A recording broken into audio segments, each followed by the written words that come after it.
Good evening. I would like to call to order the January 19th, 2011 meeting of the Milton School Committee. Please join me in saluting the flag. I pledge allegiance to the flag of the United States of America and to the republic for which it stands, one nation, under God, indivisible, with liberty and justice for all. Thank you. I have just a few additions or substitutions on our agenda for tonight. We're going to remove the Health and Wellness Subcommittee update. And also the MFE presentation will probably be later on in the evening as their schedule didn't allow them to be here right at the beginning. So that's all for right now. And are there any other additions or corrections to tonight's agenda? Yes, Mrs. Kelly? Yes, I would ask that the MFE grants motion couple the presentation. Right. Great. We'll do that. If I forget, you'll remind me. Thank you. Anything else? Okay, hearing none, we accept this agenda. And we'll move on to citizen speak. We have one person this evening, and it's Laura Kessler, a very special person here to speak. Do you need help? Okay. To talk about some exciting fundraising opportunities for the Milton Public Schools. Thank you. Thank you for coming. Can I get you a cup of tea, dear? Thank you. Wise guy.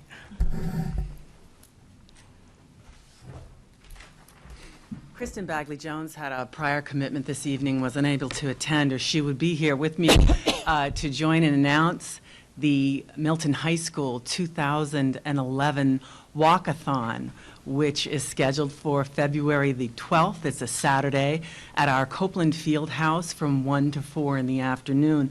The theme this year is Gotta Love Sports and Clubs. As you know, the Walkathon is held each year to address the gap in funds required to operate sports and clubs. The goal this year is to raise $30,000. Pledge forms will be going home with the students a week from today on Wednesday, January the 26th. Time is short. The students will have 16 days to try to raise $30,000. The 2011 Walkathon is the only fundraising effort of the entire student body led by Milton High School students to benefit activities, clubs, and sports. The students have provided ideas this year for a letter to the editor, to community businesses, to their coaches, to their teachers, to their club advisors, seeking their participation and support of the 2011 Walkathon. The format has also been improved to involve more students in activities during the Walkathon, which will include a student-teacher mini talent act, student-teacher dodgeball, three-point shooting contest, badminton, and with appearances now being requested by the dance team, the cheerleaders, and the marching band. So no more students selling cookies, candy, candles, discount cards, or raffles, just one big Walkathon for the students, by the students, on February the 12th from 1 to 4. We're asking the Milton community to be generous and sponsor one or more students for an effort that directly supports our student body in the most positive way. So wish the students luck as they seek pledges and walk the track at Copeland Fieldhouse to bridge the funding gap to keep, I believe, 27 girls and boys sports teams and 32 clubs funded. If you can volunteer to help at the Walkathon for any part of the day, please email me at lkessler@ifb.org. A request for volunteers will also appear in Superintendent Gormley's email blast tomorrow. So thank you very much, and we look forward for everyone's support. Thank you, Laura. Thank you. This is a great effort, and I know you've been hard at work, and this is your third year running Third year, this yes, Walkathon yes. to great success in the past. So we would love nothing more than to see 1,000 students on that track walking. That's great. Questions, Mrs. Kelly? Thank you very much for organizing this. Not at all. My pleasure. I'm just wondering, are there sponsorship opportunities? So if a business in town didn't want to write out separate checks to 15 students, let's say? Yes, they can. They can? Yes, Okay. they So can. how, just wondering how that- We have letters that can be made available on the school website, and there are different sponsorship levels, so they can just choose whatever amount that they feel is appropriate for their business. And I just think it's great, though, this year that the students are directing these requests. And, you know, whether it's the place where the student is going to get their hair cut or to go for an iced coffee or something like that, it's the face-to-face approach that I think is really helpful for one event at one time of the year. So this, I hope, is going to be a really comprehensive way to raise funds. People will learn and know to expect it every year. The timing hopefully will be the same, and I hope for the great success that we had the very first year. So it's a labor of love by all, just before Valentine's Day, right? It's got a heart theme, gotta That's love right. Thank sports and you. clubs. Just Laura, so just to follow up on Mary's question, the students will have a letter that's already generated to the businesses. So when they go out and they want to see a business, Yes. the business doesn't have to give one just to that student. They can just donate in general. So the documents and materials are consistent. They all have the school letterhead on it, so the businesses should expect to see that type of letter when they write the check. That's right. And they'll be well informed with all the information on the letter. That's right, and there are letters this year for the students, too, along with the pledge forms, and there are, for the students to see that there are prizes that they can win, the highest seller in each class, that kind of thing. And I think there is a bit of a rivalry developed between the classes. It's healthy to see which class is going to be able to generate the most in the way of pledges. And something new this year also, the 8th graders at Pierce will be approached because they will receive the benefit of the spring 2011, or the fall 2011 sports and club opportunities. And so they're being requested to participate for the first time. And we hope that people really pitch in and join in. And it's a whole new group of parents coming in to see at the high school. And I think it would be a really positive way for kids who haven't yet joined the Milton High School student body to see what we're all about here. I want to thank Dawn Jones and Kristen Bagley Jones and Laura Kessler. They have stayed with this event. As you alluded to, you moved into a new group of chair people, the Milton High School students. So these parents have come right into the building. Dr. Dorada has taken the time to have students together to work with you during the planning. And I think that you alluded to, and I don't know if the public really understands, we know they appreciate, that we've tried to bring back all the fundraising under the umbrella of the boosters and the 3 main events that we have during the year for fundraising for clubs and activities and athletics. And so this is really sponsored, run by you with the students, but along with the faculty talent show, really the way that we're funding athletics and clubs and activities, subsidizing those programs. And so to your point, we've gotten great feedback in Finance Subcommittee from parents that pulling back from all of the selling and having these concentrated efforts is a better use of everyone's time, effort, and funds. So you stayed with this. You really, the 3 of you, had this dream and you made it a reality. And on behalf of the schools, we appreciate your work. We get an email a day. Everybody understands their directions, and we're on our way. Thank you. Thank We look you. forward to it. Thank you, Laura.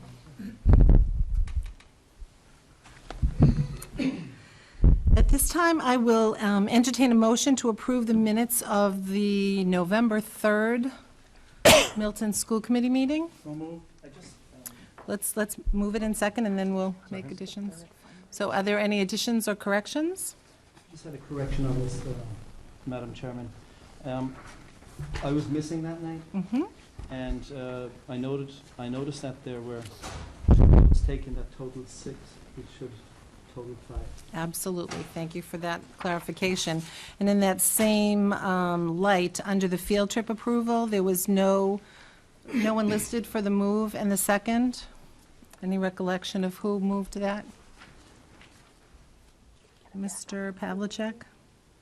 I don't remember. We got the tape or something. That's actually the evening that we don't have the tape for, and so I'm really asking you to dig deep in your memory. Mr. Huban, do you think you? I believe I moved it. Okay.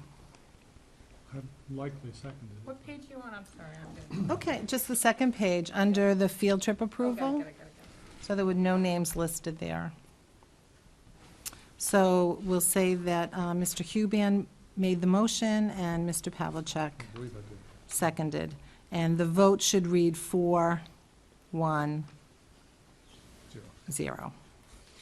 And the vote should read 4-1-0 on the second one. And on the top of this page. Right, on the other 500. motion. 500. 5-0, sorry. Yes? And then on that same page, under Finance Subcommittee, Mhm. second paragraph, the Finance Subcommittee, I think, should be changed to the administration. Just because I think that was referring to the scrutiny that the administration goes through on a weekly, bi-weekly basis in terms of sped movement and that kind of stuff. Okay. Great. So just to clarify again, this was a meeting that we had difficulties with our videotaping, and our secretary wasn't able to be here, and we were relying on that. So the one time that it didn't happen, we were all kind of putting our heads together to, recreate those minutes. So I appreciate everyone's careful attention to that. Anything else? Okay. Right, all in favor? It's unanimous, thank you. Were you there, though? I'm sorry, Mr. Yeah, Mr. actually, Kane. so you have to So you would abstain. Okay. if you weren't present at think. the meeting. Sorry. So now I'll entertain a motion to approve the minutes of the November 17th Milton School Committee meeting. So moved. Second. Thank you. Any discussion or corrections? Nope. All in favor? It's unanimous, thank you. And I'll entertain a motion to approve the December 8th Milton School Committee minutes. So moved. Second. That was Mr. Huban and Mrs. Kelly. Any corrections or additions? All in favor? That's unanimous. Thank you very much. And we will move right on to the superintendent's report. Ms. Gormley? Thank you, Chairman Sheridan. We'd like to begin tonight's report welcoming the Tucker Site Council to join us at the table. We have lots of visitors and presentations this evening. I'm glad that Mrs. Kessler announced it earlier, but just while you're setting up, Ms. Bagley-Jones had a prior commitment and wasn't able to be with us this evening, so. I'm going to leave the introductions up to Principal Uretsky. Welcome. Good evening. Thank you for having us tonight. We're excited to share news about Tucker. I'm Marcia Uretsky, the principal of Tucker, and I'd like to introduce Gillian Nigerian, who is my co-chair of the Tucker School Site Council, and Daniela Ignani is a second grade teacher at Tucker. And we're here to share tonight a bit about Tucker and a bit about Tucker's growth over the last year and our plans for the upcoming year that we've already initiated, many of the initiatives, and how we're going to continue that growth. So this is Tucker School, and let's see.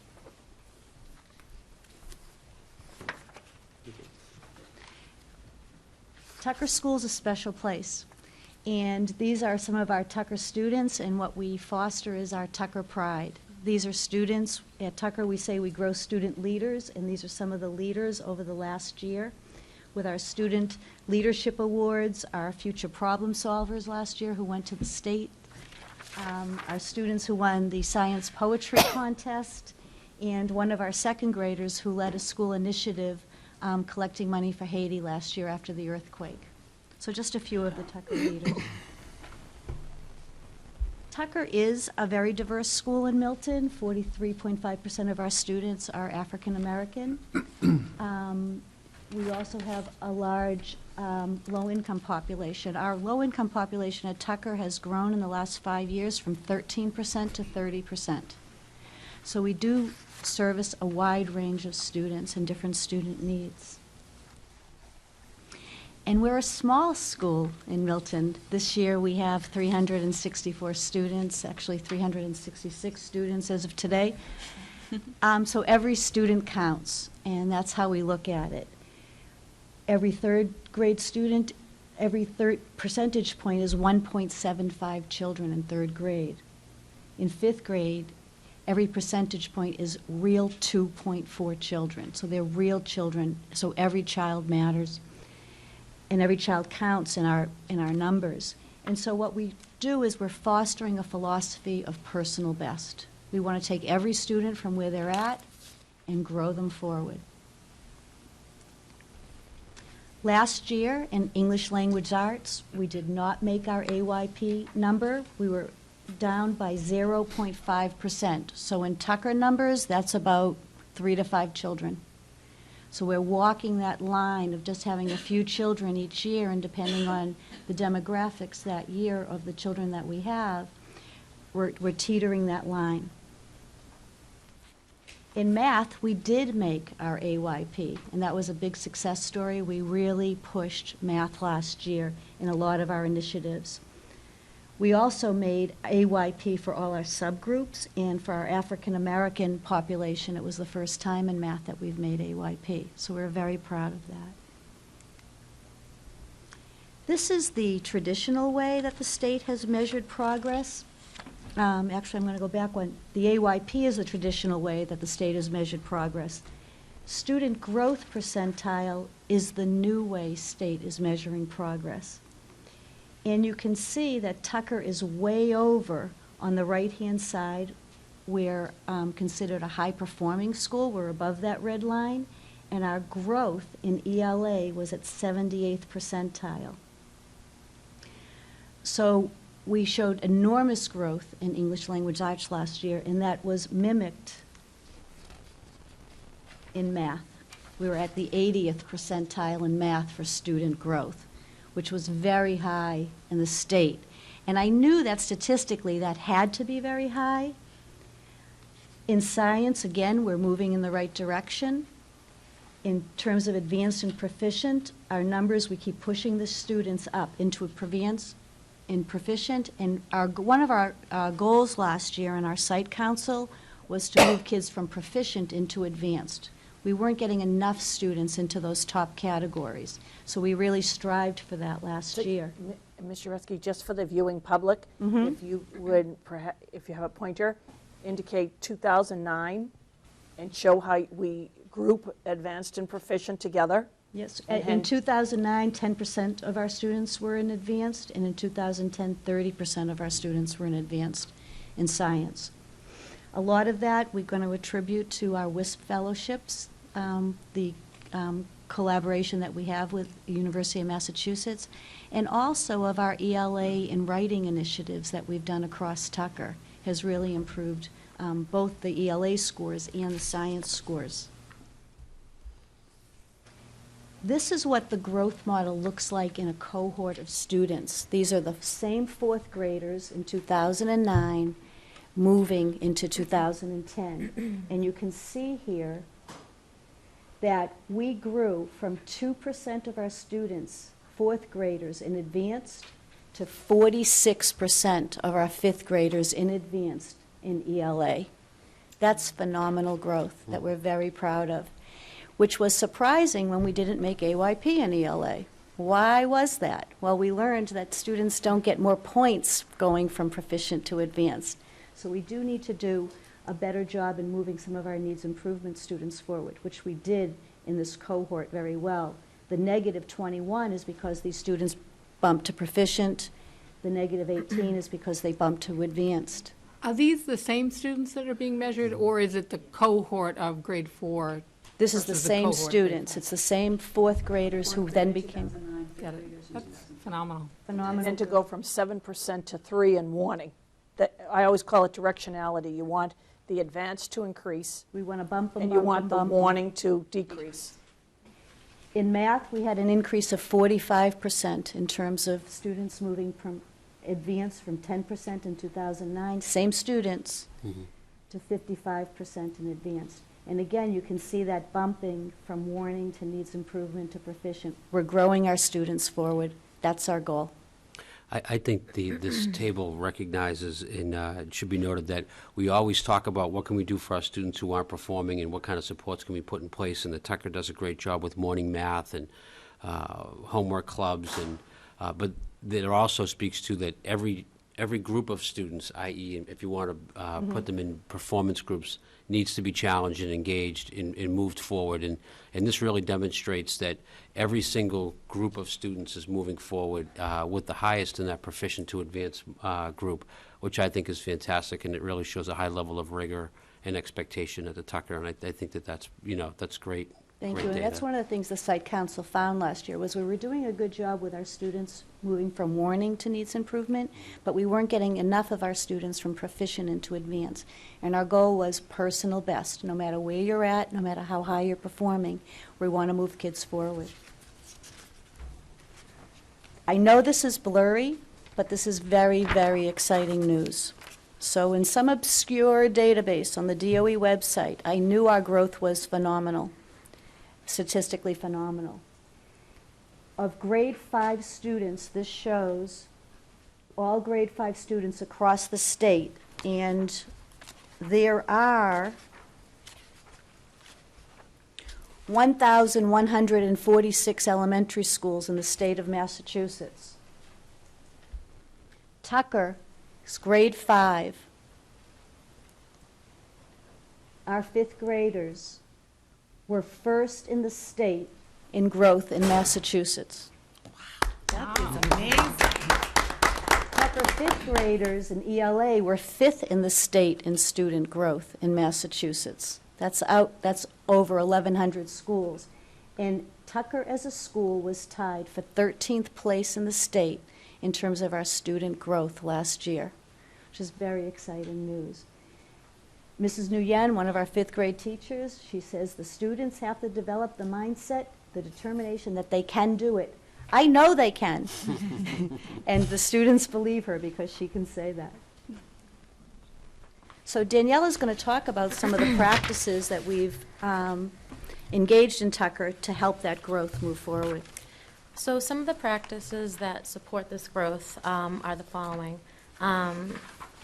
The rigorous instruction that takes place at Tucker School, the personal best philosophy, a common language that teachers use at any level in any subject area, high expectations for student learning with 85% mastery. And this means that for the students in grades 3 through 5, if the students don't get an 85 at first on a test, they will retake it until they master that area. Extended time on learning. This includes initiatives such as morning math, 5th grade peer tutoring, and the Saturday math program. We also have a collaborative professional development. The teachers have created rubrics for each grade level, focusing on the ELA standards and math, and also the Tufts initiative. We have a tiered model of intervention, including Title I, small group instruction, and special education. Our school-wide assessment for accountability, this is a trimester school-wide benchmark assessments. They take place in September, January, and end of May, beginning of June. And this assessment benchmarks provides a clear set of, how would we describe? There are clear benchmarks taking place at each point in the year, so we know as soon as a student dips below benchmark, we can put in place interventions to boost them up. So no child is below benchmark for very long. We know exactly where the breakdown is, and we can put in place an intervention to boost them up. Based on the weaknesses and strengths of those students. Ms. Uretsky, Ms. Sheridan. Is that in English and math, or just one of those? Or This year, we were able to move it into the math. so you have both English and Under the guidance of Holly Concanon, our math coordinator, she's developing with a team of teacher leaders unit assessments, so we actually have it almost monthly, really, but then also trimester assessments about that whole unit within that period of time. The ELA benchmarks include like the reading levels that the students are. Are they at benchmark? Are they below benchmark? Above? Spelling, sight word vocabulary, and so forth, and like open response in the upper grades.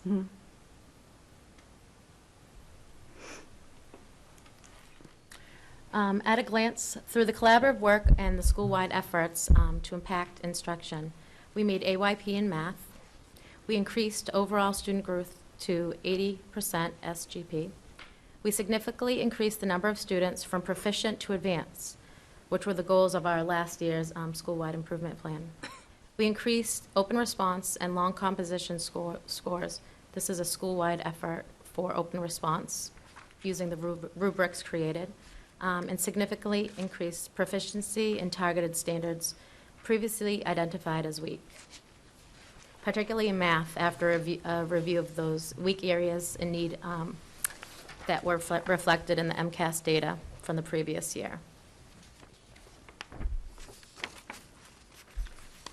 So at the beginning of the year, we looked at our MCAS data and we really analyzed the standards. And we looked at what standards did we show weakness in before, what did we target, and where was the growth. And what we learned was the standards that we targeted and we taught hard into, we showed significant growth. So the lesson, strong, rigorous teaching matters. So we showed several areas of growth, and then we identified areas of weakness. Areas that we showed growth, but we've only showed 1 year of growth, we're still considering fragile areas. We're still working hard in those areas so we can solidify it and make it permanent growth. So this chart actually reveals the areas of strength: grade 3, language, style and language; grade 4, open response, the writing prompt, dramatic literature; grade 5, open response, language, and overall reading and literature. Areas of weakness were grade 3, open response. Now, although we showed a lot of growth in grades 4 and 5, our grade 3 was pretty stagnant. We want to see more growth there, so we're considering it's still an area of weakness. Grade 3, we'd like to see nonfiction grow and just general understanding of text. Grade 4, we showed a lot of growth in terms of just overall comprehension, but language, structure, and origins, vocabulary, style, and language were areas that we're pumping this year. And in grade 5, the area of weakness that we found was specifically in genre. But overall, we showed a lot of strengths in grade 5. In math, we did the same thing. We analyzed this standard by standard, and we showed areas of strength. Again, areas that we really targeted, areas like number sense, measurement, geometry, data analysis. We showed significant growth, 30%, 40% range. But we also identified areas of weakness. Again, in grade 3, the open response writing seems to be difficult for our younger students. And last year, they added the short response. So that was a little confusing for the kids. What do they want for which type of question? So we're working on that this year. Measurement is an area in grade 3 we want to work on. And again, number sense and operations. We're pumping that hard. Grade 4, it's more the inferential type of math thinking that we're working on. Patterns, relations, and functions, symbols, and models. In grade 5, I'm really happy to say we didn't show any weakness. However, we still have students, particularly students in the low-income group, that we're really targeting to catch those students up. I mentioned earlier that our low-income population has increased from 13% to 30%, and within that 30%, 20% of those students tend to be transient students. They're students new to Milton and new to Tucker. So we are getting a lot of new students within that population. So for grade 5, that's really the population of students that we're giving a lot of extra attention to. Gillian's going to talk about an initiative we took on at Site Council this year in terms of we're very data-driven at Tucker, and we've included how do we measure our initiatives in terms of from Site Council, the initiatives that we're taking on with our school improvement plan. Thanks. So in looking at the school improvement plan, you know, there's sort of a Can you turn the template. microphone, please? There's a Thank you. template that we were looking at and following, and there are lots of great tactics and strategies that are listed for each goal. And it occurred to us that MCAS is a rather blunt instrument to measure meeting your goals or not. And instead of saying at the end of each year, thumbs up or thumbs down, as sort of a holistic view, how do we measure progress towards our goal? Because we knew, given exactly what Marcia has shown that we've got great student growth going on. So how do we start capturing that in a way that we can more reflectively look at and assess each of our strategies along the way? How do we know how morning math program is doing as an effective tool versus the Saturday morning program versus the homework club? So we put ourselves through an exercise of taking each one of the strategies that we had put down in our plan and say, how do we know that this is working? For those things that are working, why is it working, and how do we build on that success? For those things that aren't as effective as we'd like it to be, why isn't it effective, and what can we learn from that? And that has implications for resource allocation, obviously, as the next year's school plan comes up to, for both financial and human resources. So we felt like we wanted to not leave ourselves hostage to, did you make AYP or did you not, but how do you know you're consistently moving that ball down the field? And so we attempted this year to add to our school improvement plan some of these indicators, these sort of proximal measures of success, so that we know that this tactic versus that tactic is having the effect that we would like to have. Something else that I'll add is we changed two things about the way that we sign people up and elect members to our site council. We've changed the timing of it so that we're doing our elections in the spring.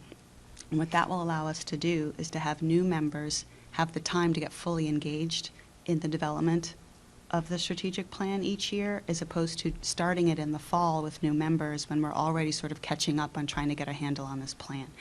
Having the full team already as a cohort by the end of an academic year then allows them to jumpstart work on the plan so that it will be completed more in line with the start of the fall school year as opposed to towards the end of the fall semester. That's a great idea.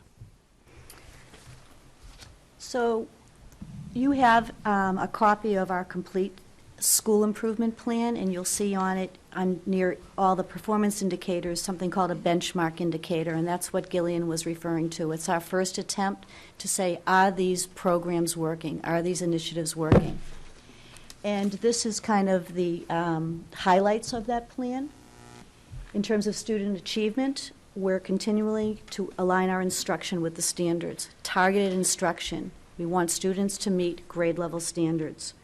We're going to continue our open response initiative to writing, and that starts in kindergarten. This year we've identified benchmark papers of what we expect students to be able to do at the beginning of the year, at the middle of the year, and we'll do it again at the end of the year. So we have a vision in our head of what should students be accomplishing in these trimesters. We have a school-wide philosophy of rigor. That's an 85% mastery level. We came up with that number based on our school assessment data. The 85% mark was a good indicator of proficiency on MCAS with our maths assessments that Mrs. Kincannon has shared with us, and also in terms of the MCAS scores. And we're developing a school-wide philosophy of striving for personal best. We say to the kids every day after the Pledge of Allegiance, and remember, do your best work, not your fastest. I know our kindergartners think that's part of the pledge right now, and we actually had a kindergartner say the pledge today over the loudspeaker, and she said, and remember, Tucker students, do your best, not your fastest. We've developed common assessment benchmarks to help with that student achievement. We're going to continue with our ELA and math across the grades. We're continuing to refine those open response rubrics, and we're collaboratively analyzing student work. This is district-wide work that we began in the fall with all the elementary schools, and giving teachers a way to look at student work, have discussions about it with clean eyes, with one type of rating scale. So that's been very exciting work. In terms of our responses to AYP, again, the 85% proficiency target will help with that. We've increased our home school communication about student work. Teachers are contacting families very quickly as soon as students are not completing work, they're dipping below benchmark, and those conversations are, and how can we support you so you can support your child? What more can we do? We've provided lots of experiences, different programs for extended time on learning. We have a Title I morning math program that runs for 40 minutes, 3 days a week. We have a homework club that's after school, 4 days a week, to help students who might need the structure to complete their homework or just extra support. We have a Saturday program called Math is a Slam Dunk with the help of a community partner, Steve Shapiro. We're running that again. It is a very popular program at Tucker. The kids were begging for it. And we've added a district initiative of Study Island. And although Tucker is the smallest school, Tucker has more questions answered correctly than any other school in the district. So we're pushing the kids and we're pushing them hard. In terms of student mentoring, we know from Citizens for Diverse Milton that when students feel connected and engaged to school, they do better.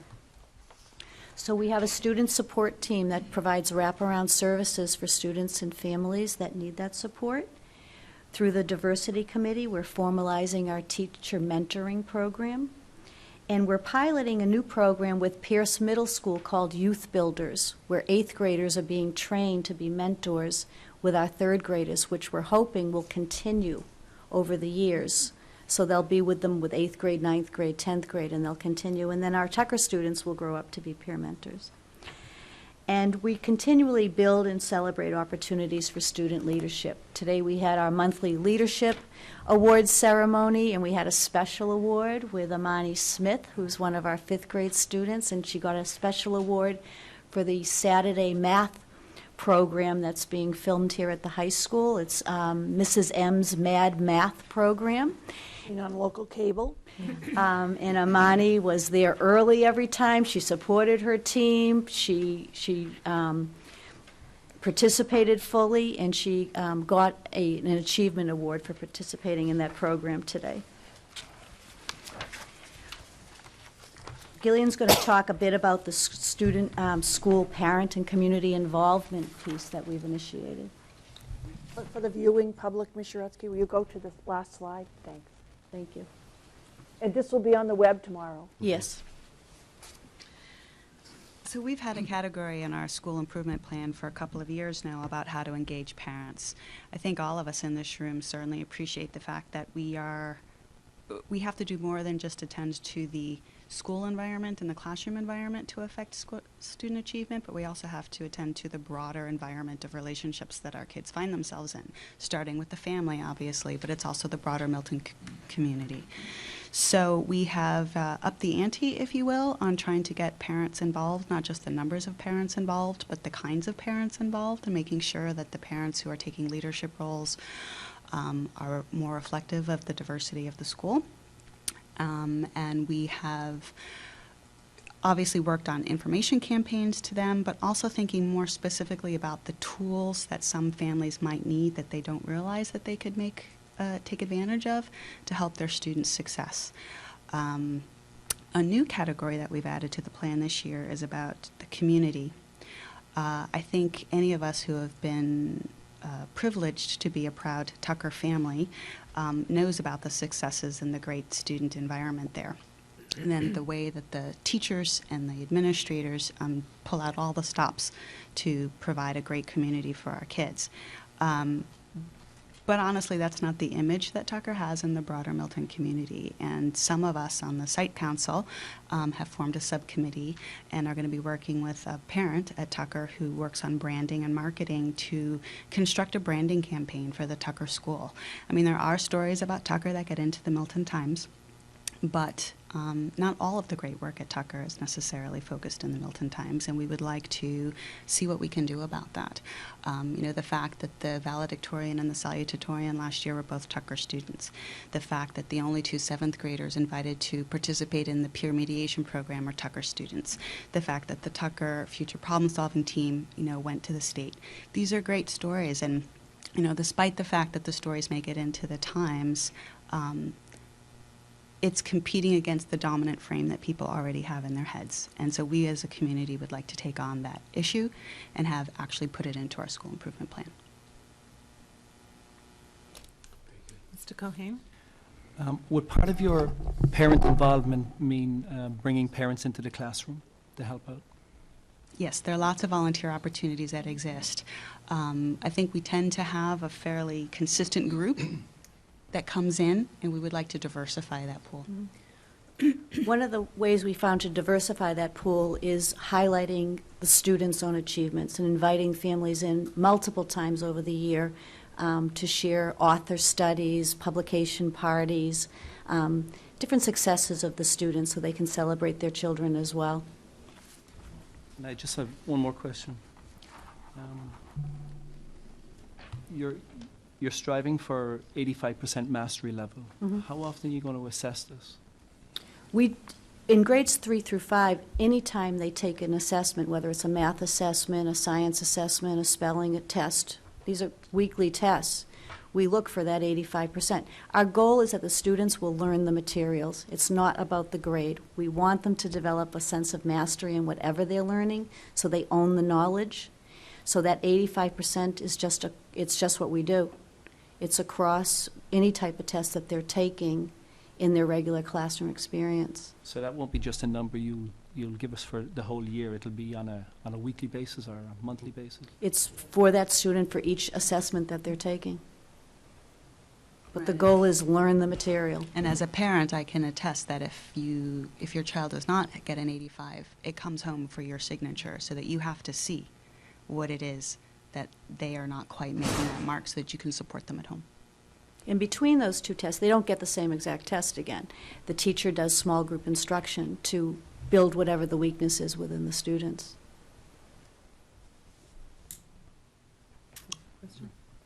Mrs. Keller? No, I just want to congratulate you. This is a very comprehensive plan. And I used to be a member of the Site Council many years back at Cunningham, Cunningham. And just the level of detail that you're getting into and understanding that you're really keying in on your kids and how to move your kids forward. This is a great example of what every school improvement plan should be about. And having the benchmarks, I think, is fabulous, because you're so right in that, what we see every fall where MCAS data is just compared doesn't tell the story of education at any school. It's only an arbitrary set of numbers, really, that the federal government requires us to produce. It really is all about taking a child where they walk through your doors and getting them to where they need to be by the time they leave your doors. And if the grade 5 results that you folks have is any indication, Tucker is a incredible learning environment. So congratulations. Thank you. And to that point, at our next school committee meeting, we're going to, per your request, Mrs. Kelly, talk about math assessments in all the elementary schools, and then move up to the middle and the high school. And another tribute to the Tucker in showing what we do with assessment. We've sat down with the coordinators and followed the last year's Tucker 5th graders into the 6th grade, and their achievement on the placement exams at the beginning of the year, and the end of the term marks and the first term assessments has continued their achievement. So we actually have compared their achievement to the other children in the town, making sure that they're sustaining and holding up that achievement. So you're to be complimented with your work. And when you spoke to parent involvement, one of the most successful reaching out to the communities initiatives came from the Tucker system-wide. And when we meet the kindergarten parents, I always say this is the beginning of a 13-year relationship. And beginning at the Tucker teaches, if you could extend from me my appreciation, initiated that they go and visit the home of every incoming kindergartner. To the parents, extend my thanks. They create Tucker favor bags. The principal is involved, and the stories are unbelievable about the staff showing up at the door of the incoming kindergartners before school begins and reaching out to those parents. So to the Tucker community, and again, we're working to implement that practice across town. Can you imagine what it means to those families to have the doorbell ring and have it your kindergarten teacher and your principal welcoming you to the Tucker School? So for the hundreds of ways you reach out and all the work you do, to all the groups involved, thank you. Thank you. Any other questions for the team? Outstanding presentation. Thank you so much. Thank you, Thank you for Jillian. having us. And congratulations. Yes. So I believe now, with the flexibility of the chair, We have different groups joining us tonight. We're almost on schedule here. We'll move to the Friends of Milton crew, and I'll turn it over to Ms. Sheridan. Yes. So we'd like to welcome several community members. We have Terry Driscoll, I just lost my paper, Mike Raschuti, John Ree, Chris Mayata, and Brad Moriarty. If you could come up to the table and join us. We have a presentation and some exciting news to share. Thank you, gentlemen, for coming out tonight. And while this group is coming forward, a perfect follow-up to the Tucker presentation, when these parent and community members came forward to present to the leadership team, I asked the two gentlemen who were sitting next to me, and what grade at Milton High would your children be in? And one said, my child's a first grader at Tucker, and the other said, my child's a first grader at the Cunningham. So again, testimony to the involvement of these parents. I don't mind looking at your back. I know. We're tying this over to Mike to do all the introductions for the camera. Terry or Mike, would you like to do the formal introductions here? Yeah. Thank you very much for inviting us in this evening. We've met with a few of you before, and you've heard the story, but I think it's a great story, and we're looking forward to sharing it with you. To my left is John Ree. John is the president of our group. John contacted me over a year ago now with A little bit over a year. with this idea about starting a crew program for the Milton High School students, and I thought it was a terrific idea. Being a park commissioner and spending time down by the Neponset River, looking for new uses for the waterway, I thought John's idea was terrific. Next, John, is Chris Maeda. Chris is with the Wayland Weston Rowing Crew Group. Chris has a tremendous amount of knowledge on this type of program, and he brought some information he's going to share with you tonight. To my right is Brad Moriarty. Brad lives in Milton, teaches at Milton Academy. Brad rowed and still rows today, I guess, but was a national team member in rowing, which is quite a feat. So he's a great guy to have on board, and I believe you know Mike. Mike has joined us also, and rounds out the group. So 2 kids rowing already. yeah, Mike has Right. has 2 students in the schools, and they're looking forward to this program. John, do you want to start with? Well, actually, I handed out this handout. For those who don't know about the sport, this is sort of an overview to give you an idea of what the program is about. As part of this package, there's a write-up on our organization. We're really we're a not-for-profit organization. This is an organization where we plan to do most of the fundraising ourselves in order to bring this sport to the high school. And as part of this, there were questions about the cost, the activity fee, because I know that Milton Times, there was an article that was published a week ago, 2 weeks ago, and I know that I've gotten responses from several parents saying, $700, that's an awful lot of money.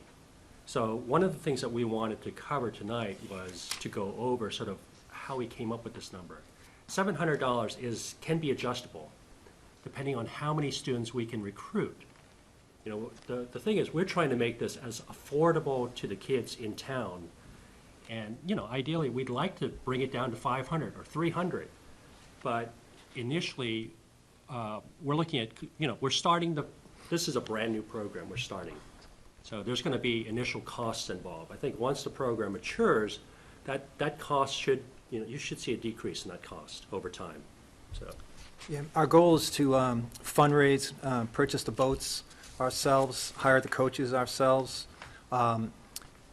set up, get launches to work with the students as they're practicing in the river. So everything will be funded, you know, outside of the schools. We'll raise those funds, we'll put it together, and there'll be that student activity fee that will follow.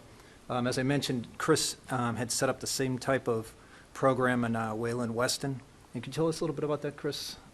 Could you speak into a microphone too, please? Sorry. And may I ask our athletic director and high school principal, Steve Traster and Dr. Drotta, to join us up here at the table?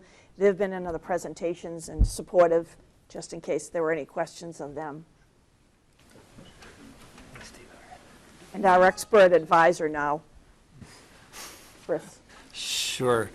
I'm Chris Mayetta, and I live in Wayland. I started rowing as a ninth grader in Phillips Academy, and I've been involved in crew since then, which is since 1970. In 2000, I started a high school team for both Wayland and Weston High School, so it's a joint program for both school systems. They're both pretty small, so by combining them, it's a little bit easier to have enough kids to have a competitive program. And I think the model that we use in Wayland Weston is not the only model, but it's a model that works pretty well, and a model that parts of which at least could work here. The financial part of it that John and Terry were talking about, I think, maps over pretty well. And in the spirit of understanding that this will be a self-funded sport, it's not one where we're expecting the schools to contribute money for it. So it's going to have to be a tub on its own bottom, if you will. And what we try to do is to keep it as affordable as we can. And one way to do that is to think of the costs in two different buckets. There's an operating cost bucket and there's a capital cost bucket. And the operating costs are the ones that are recurring, primarily coaching stipends, things like insurance, gasoline, maintenance, travel, that are common to any sport. So those we have a pretty good handle on, and essentially we solve for a fee, a participation fee that makes a break-even situation based on those costs. So whatever number of kids we are able to attract, we try to set the fee at a level that that number of kids times that fee creates an amount of money which covers the operating costs. And then the capital costs, which are really the costs for buying equipment, which is primarily boats, oars, launches, motors, the ergometer, rowing machines. Those costs we try to keep in a separate bucket, and by doing that, it helps keep the operating costs down, which keeps the participation fee down. The capital costs, we then really are a function. We handle those through fundraising. So the quality of the equipment that we're able to have is really going to be a function of the fundraising that we're able to do. But whatever level that is, we're keeping the participation fee as low as we can, so it's not a barrier for people to participate. And the other thing I'll just mention very quickly is, big picture why this is a sport for girls and boys, which is a nice thing. It's for grades 9 through 12. It doesn't require any previous experience, so a ninth grader who's coming in who hasn't rowed before, there's really no expectation that they will have rowed. We find that there are ninth graders who get to school in September and they might feel like sports has passed them by. Maybe they haven't really found their sport, or maybe they've been doing a sport but they get a little burned out on it, or they're ready for a change. Well, that's a way in which this sport can be very effective, because it allows them, if they haven't had a sport or if they've done a sport but maybe it's really not the greatest sport for them, we say, come on, we'll get you in a boat, we'll put you out there. There are two seasons. There's a fall season and a spring season, and they each have their own characteristics. The fall season it's really a long-distance season, so it's a little bit like cross-country running, and typically the races are what we call the head of the river races that are, say, average 3 miles, like the head of the Charles that you've probably heard of in Cambridge and Boston. There's a whole season of those head of the river races that takes place in the fall, September and October. Then there's a spring season, which starts when the ice melts, typically in March, and that's a sprint season. And those races are 1,500 meters to 2,000 meters, so that's about a mile to a mile and a quarter. And each season has its own rhythm. At the end of each season has a state championship, so the team will be eligible to become a member of the Massachusetts Public Schools Rowing Association. And that rowing association runs a championship regatta for all the public schools in the fall, which is a head race distance. And then it also runs a state championship in the spring, which is a sprint race. And then in addition to the spring, there are two other regattas, or two other events that we would be eligible for, which are district events run by the U.S. Rowing Association. There are 6 or 7 districts around the country, and those aggregate programs from within a multi-state region. And it's actually a very, very good level of competition. We're fortunate in that the New England Northeast District Regatta now is taking place right in Lowell on the Merrimack River, so it's right in our backyard. Tremendous opportunity for the kids to row against some very, very good competition from all around New England, as well as New York, and I think Pennsylvania's in there as well. And then those regional regattas are actually qualifiers for a national regatta that the U.S. Rowing Association runs typically in the second week of June. So boats which do well and meet certain thresholds at these district regattas actually qualify for invitations to the national event. And one of the nice things about the sport is that there is the opportunity for kids to compete for a national championship. It's not so common across all sports. So I actually brought a little video, which I want to thank John for helping to get set up. Just for those of you maybe who haven't seen the sport, just so I'm going to show you a race. And this is a video that's actually produced by the U.S. Rowing Association. When they put on the Youth National Championships, they do a DVD of the finals. There usually are heats and then there are finals, and they typically do a DVD of the events that are the finals. And I'm going to show you just one race, which doesn't take very long. Actually, I meant to ask whether any of you have done rowing. I got a little bit of a heads up. We might have a ringer here. And the word travels fast. And anyone else who's done some rowing or been exposed, or kids maybe have done it? After they watch this video, they'll all be committed. Chris, I wanted to ask you, yes, sure. when you shared with us, how many years in Wayland Weston when you started? We started in 2000, in the fall of 2000. So we're just, this spring will be the conclusion of our 11th year. And the kind of student participation? We run, it's not all the same. It's not the same every season, but I would say we average about 100 to 110 kids a season, both fall and spring. We don't require the kids to do both seasons. They really are two different seasons. There is a lot of overlap. The kids who come out for crew and who really like it, they do tend to come back. They want to do fall and spring, but it's not a requirement. So we get pretty good participation. And I think the schools have found that the kids who are coming out for crew, for the most part, are not kids who have been doing other sports.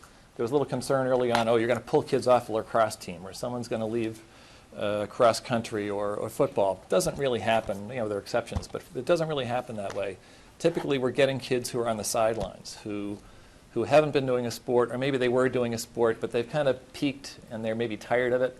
This is something else they can do that keeps them active. So I would say the schools, if you talk to the ADs or the principals, I can't give you numbers, but I think that they would say that the sport has the effect of increasing the participation numbers of athletic participation. And that's one of the nice things about it, I think. Yeah. What's the cost at Wayland Weston? Ours is $850 a season. And what's regular sport, like if you were to do football, for instance? You would ask me that. I think it's $200, and the difference really is that the schools fund the lion's share of the costs for the other sports. So we came to the schools late. They didn't ask us to start this. It was our idea. So, and we had an understanding with them.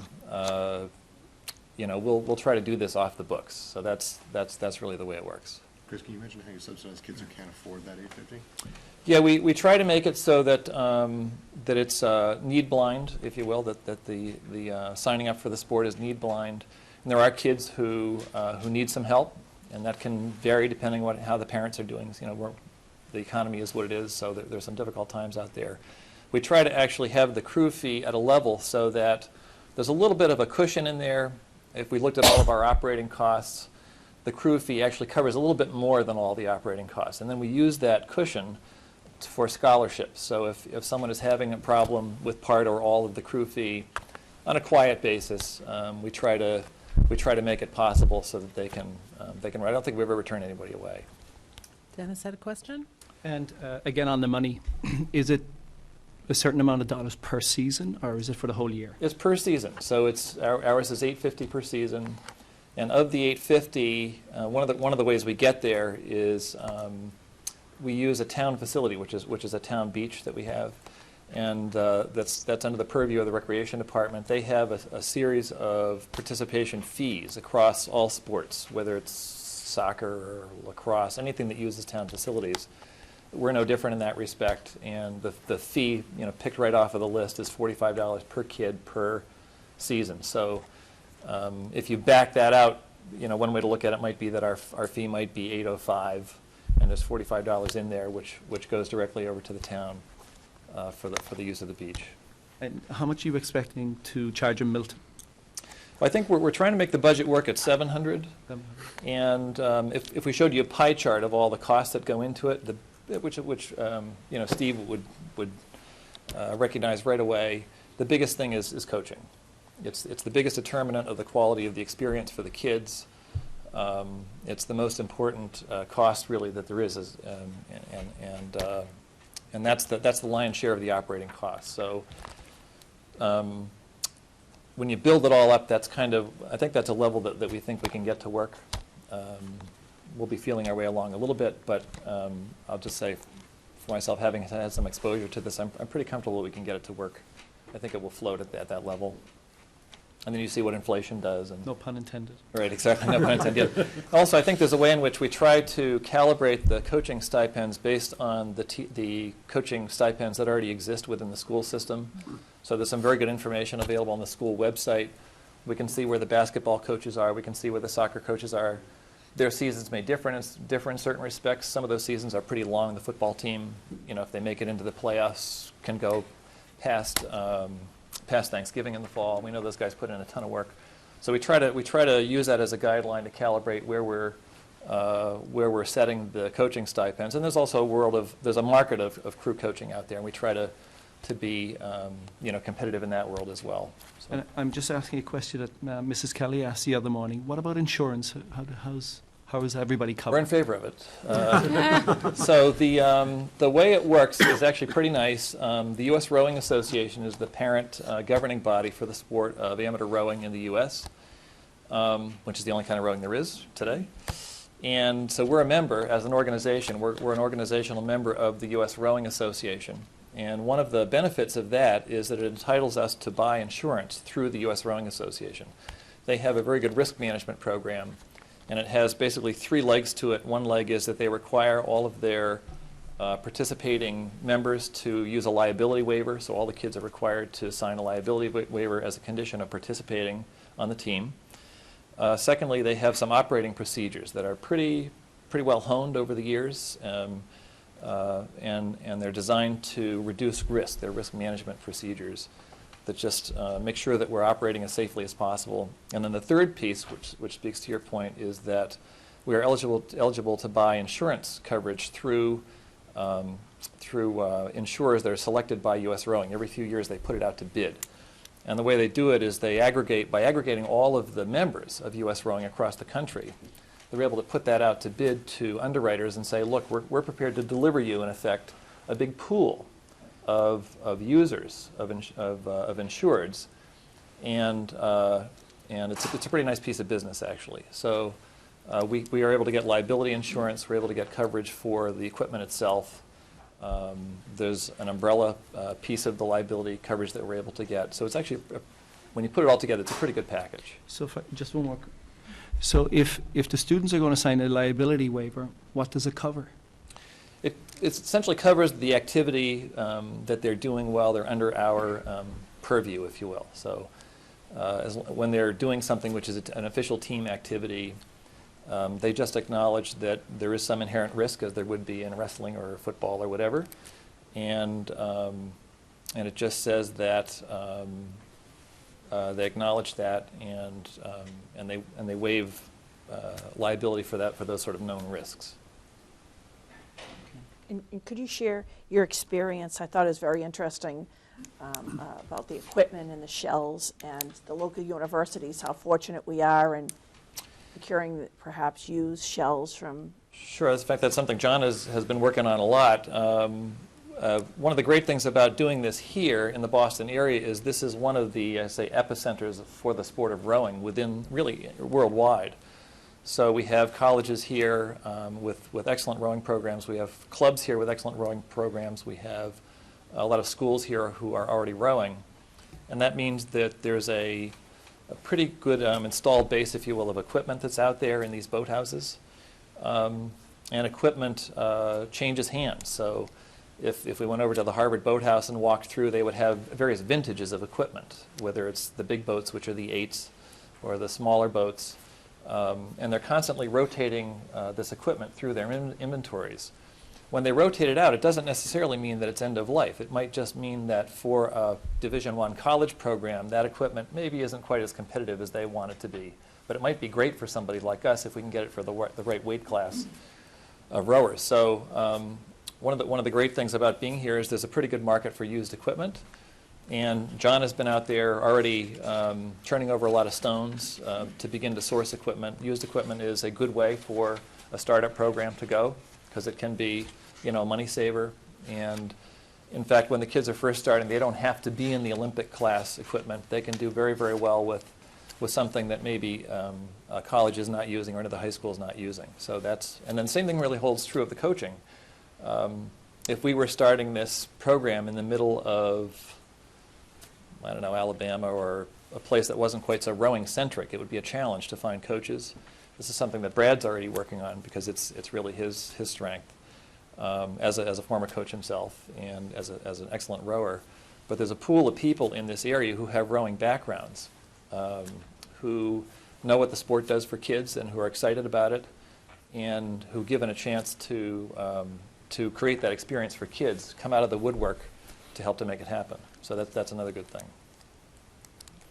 Before we have any more questions, why don't we just watch the video? Sure. I didn't mean to go on at length, but this what I'm going to show you is just one race, and this is the U.S. Rowing Youth National Championships. This took place on Harsha Lake, which is outside Cincinnati, in Ohio. The Nationals have been there for the past few years. They're actually moving to Oak Ridge, I think, starting this year. And they'll probably be there for a few years. Every once in a while, U.S. Rowing kind of puts it out to bid to see who'd be interested in hosting it. But our kids, at some point, not the first year, maybe not the first 4 or 5 years, but ultimately, our kids would be eligible to qualify for this if we go to one of those district events. And there are events for both girls and boys.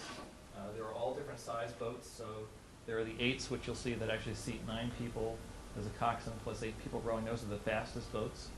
There are 4s, which seat 5 people, 4 people rowing and 1 coxswain. This race also has quads, and that's a 4 where each person has 2 oars.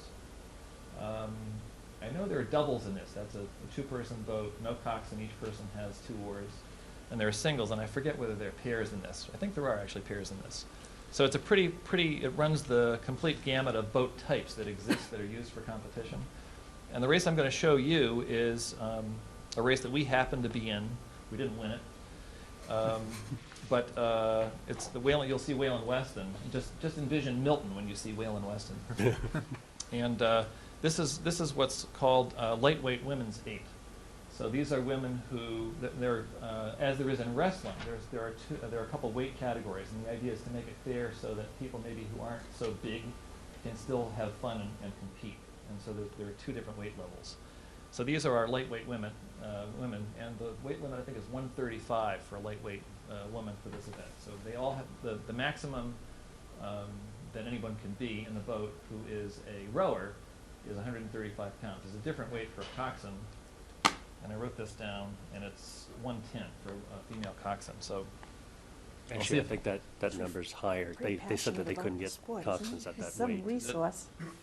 So let's see if I can get this to start. Since John has got it all. Uh-oh, what did I do, John? The coxswain is an interesting role. For those of you who don't know, it's the person who steers the boat. They Trying to also get the list of. The coxswain is not only someone who steers the boat, but acts as an onboard coach. So it's one of the few sports where you can have somebody who's intimately involved and critical to the operation, who is not, the strong athletic type, but is the strong personality type. That'd be good. Which makes for a great relationship. So you build amongst the people on the team. All right, so I'm going to start this women's lightweight 8 here, and there is sound with it. We'll see if you're able to actually hear it. So it's pretty much play-by-play. Starting at you'll see them lined up at the start, and the teams, and there are 6 boats racing in this.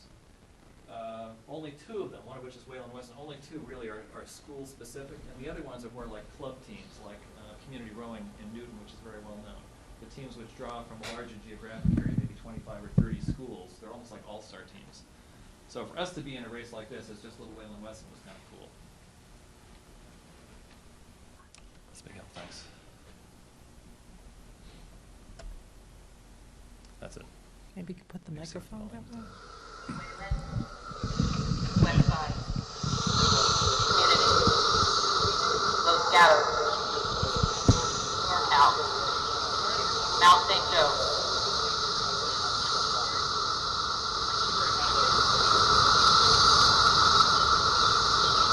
Attention. Red flag is up, and down we have a start. We have a start in the grand final of the women's lightweight eight. We're going to be picking them up as they come right to the breakage area. Nice clean starts by everybody as they come out of the breakage area with the custom paint job in lane 5. This Los Gatos, the early leader, followed closely by Mount St. Joseph in lane 7, NorCal in lane 6 and 3rd, Community in 4th, Westside in 5th, Wayland Weston in 6th. Wayland Weston is a full length off the pack. You've got a big pack in the 2nd position, but going out ahead of everybody is lane 5, Los Gatos, with a, looks like an extended start. They stayed a little bit higher than everybody else. Los Gatos in lane 5, your early leader. 2nd position, Mount St. Joseph in lane 7. Mount St. Joseph has a full length on Community in lane 4. Community is in 3rd place. 4th place is Westside, right with Community, only 1 seat down. 5th place is NorCal. 6th place is Wayland Weston. Okay, looks like the pack is starting to close up now a little bit. Los Gatos in lane 5, a full-length lead still on Mount St. Joseph, and they just broke open water at the 500 now. 137 to the 500 unofficially by Los Gatos in lane 5. They have open water on the field, about 2 seats of open water on the field. 2nd place is Mount St. Joseph in lane 7. Mount St. Joseph, call it 3 seats over Westside and Community. Westside and Community are dead even. 2 coxswains looking across at each other. Those 2 crews are in, those are your 3rd and 4th place crews, as Community makes a push now and takes the seat from Westside. Los Gatos in the lead, open water over Mount St. Joseph. Mount St. Joseph clinging to 2nd place. They are under attack from both Community and Westside, as Westside takes back that seat from Community and takes a seat of their own for good measure. So, under attack now is Mount St. Joseph, as Westside Rowing Club in lane 3 moves into 2nd place. They brought Community with them. Community now into 3rd as Mount St. Joseph fades into 4th. But Los Gatos now has a half a length of open water. I'd say they're probably understroking the field as well. Half a length of open water by Los Gatos and walking away. In an absolute war for 2nd place, you have got Westside and Community. Those 2 crews have not been separated by more than a seat for this entire race. Right now, Westside has a 1-seat advantage. Unofficially, 323 to the 1,000. Community on the attack and back even, and now 1 seat up on Westside. Mount St. Joseph trying to get back into medal contention, but they have brought NorCal with them. NorCal only a seat behind Mount St. Joseph. Okay, I've got, oh wow, look at this. It's getting tighter. From 2nd to 6th, you've got a length and a half. So you have a very close pack from 2nd place to 6th, with Los Gatos in lane 5 just gone. They've got 3/4 of a length of open water on the field. Making the push now is Community, and Community has now got 3, maybe 4 seats of advantage over Westside. Into 4th place goes NorCal in lane 6. NorCal has a 2-seat advantage over Mount St. Joseph.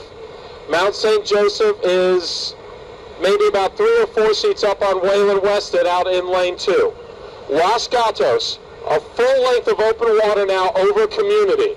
As Community's staying on the move, and Community's pulled their coxswain up to bow seat on West Side. It looks smooth and fluid. Community had but a these really girls are good working move there very, from about very 1,000 hard. meters And while up here they're to the fully point exerting themselves for of a space going of about on 5.5 400 meters, minutes now, Community took they are about 8 perfectly in seats tune with each on other. West Side Rowing Look at the Club. oars as they drop in together, Gatos all the way leads. across the field. These girls 500 are meters to go in the absolutely women's expert at what they're lightweight doing. final. And Los they are Gatos fully leads trusting each Community other in to second place. drive this boat A full forward length now over every West single Side. stroke. West Side in third, trying to hold off a challenge from NorCal.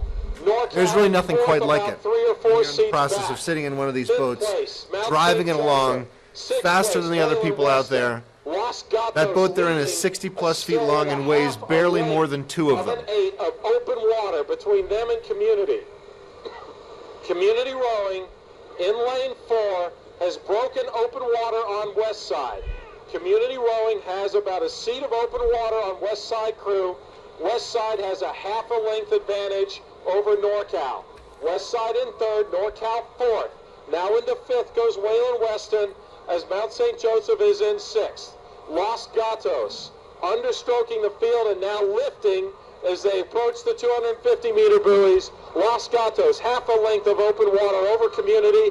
Community, a couple seats of open water over West Side as West Side clings to the bronze medal position over to the finish line for the win by Los Gatos.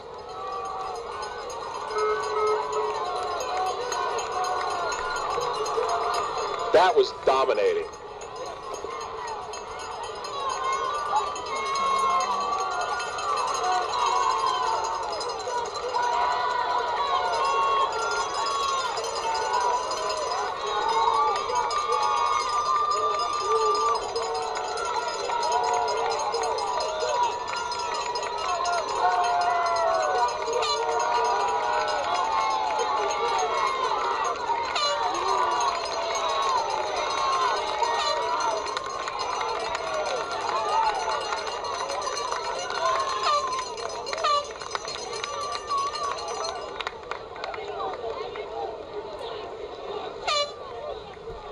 Thank you. So we didn't win, but it was a great experience. That's exciting. I'll take it. Turn this off.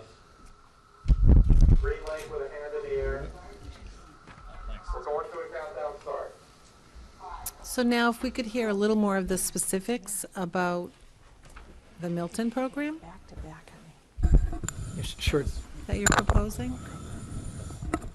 One thing I wanted to touch on was when I was a park commissioner, I talked about rowing on the river and had several different people look at it because some people felt it may not, because it's a tidal river, it might not be adaptable for the rowing. But John is actually a referee, a professional referee in rowing. Not professional. Not professional, a referee at I'm a rowing. referee, I'm part of the U.S. rowing organization, and I referee for them. Great. So those races that Chris was talking about in the spring and the fall, I actually referee those races. They're out in Worcester or Lowell or Would you use that Philadelphia. microphone, please? Oh, I'm sorry. That's So John felt that it would definitely be conducive to the rowing. But BC High, for those who don't know, has been rowing out of the Venetia restaurant in the Ponset area for a couple of years now. And we have met with them and talked to them, and they said it's worked quite well. The other thing I wanted to mention, too, is when we spoke about this earlier with the selectmen, we talked about starting out working with Milton Academy. Originally, Brad, who's with Milton Academy, teaches at the school. They're very interested. At the time, they weren't moving forward with a program. Then there was some interest, which we spoke about, but I think that's kind of backed off a little bit. And I don't know if you want to speak to that just briefly, Brad? Sure. We're in the process of a lot of change at Milton Academy. One of the things that we just transitioned to is a new athletic director. And the process of introducing a new sport at Milton Academy is a little more involved simply because we wouldn't have the fee for each student to pay. The school would pick up the charge. So one of the things that they're investigating right now is exactly what the cost would be to Milton Academy to do this and whether or not there's room in the budget for that for this year.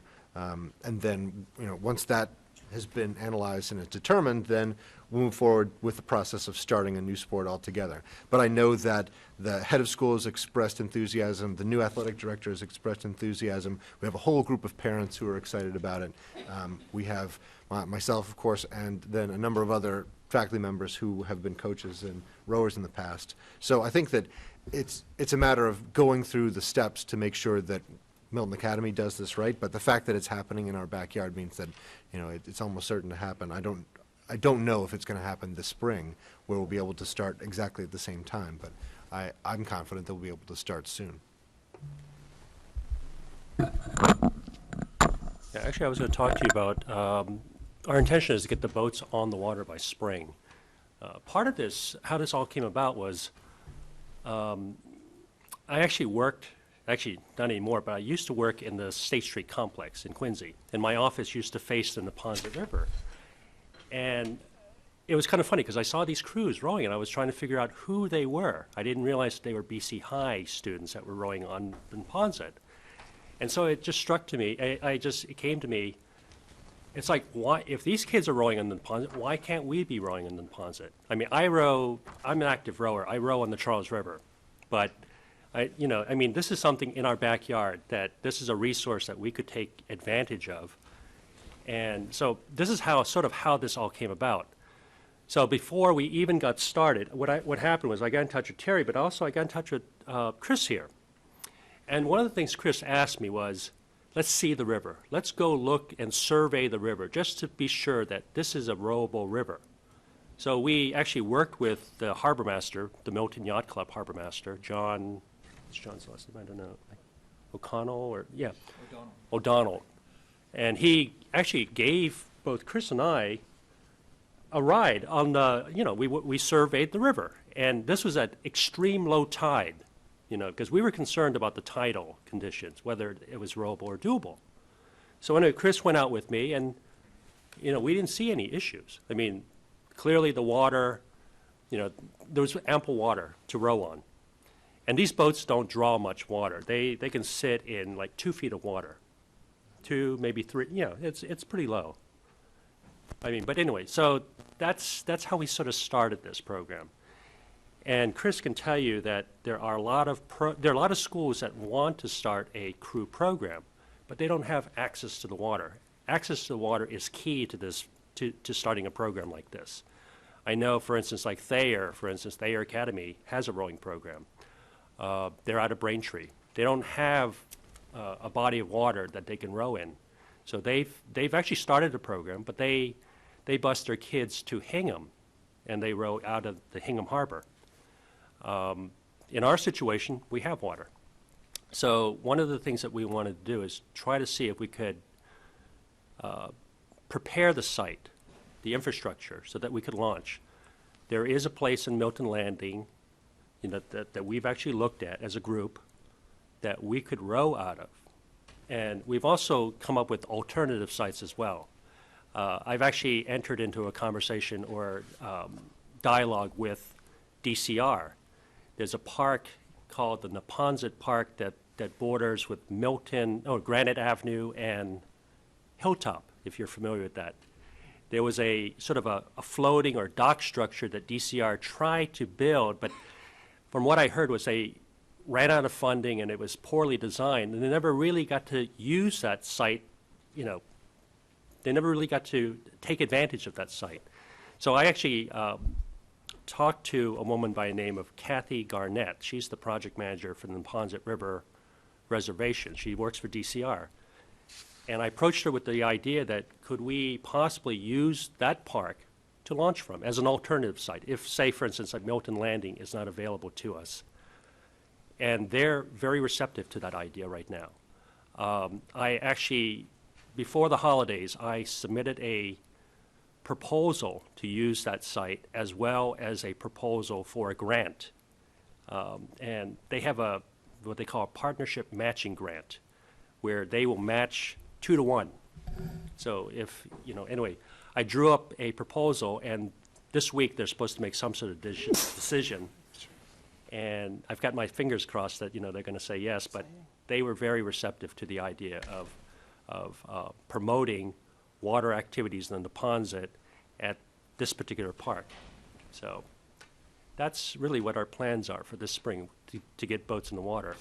At the same time, I've been working with some of the other schools that belong to this Massachusetts Public School Rowing Association. And there is well, it's a school that we would actually, if we join, we're actually provisional members right now. If this would be a school that we would potentially row against, you know, say in the spring or the fall. But the head coach at, it's Duxbury Maritime Academy, or Duxbury Maritime Schools, the head coach there has offered to give us 2 boats to start our program. And, you know, we're talking about, you know, as Brad pointed out, or I think Chris pointed out, these aren't necessarily, you know, boats at their, you know, at the tail end of their life. So a lot of these programs, they like to recycle, they like to move equipment because they want to clear rack space to bring in new equipment. So we have an offer. I mean, there's an offer on the table right now from Duxbury to give us 2 boats to start our program, which is tremendous. That's a tremendous gift from anybody. How much would those boats cost if you were to buy them? New or used? It varies. You know, it varies. There's different classes of boats, but normally they could range from $20,000 to $40,000. A lot of the colleges I know, they row in Resolutes. Those are the top-end boats. They're $40,000 a piece.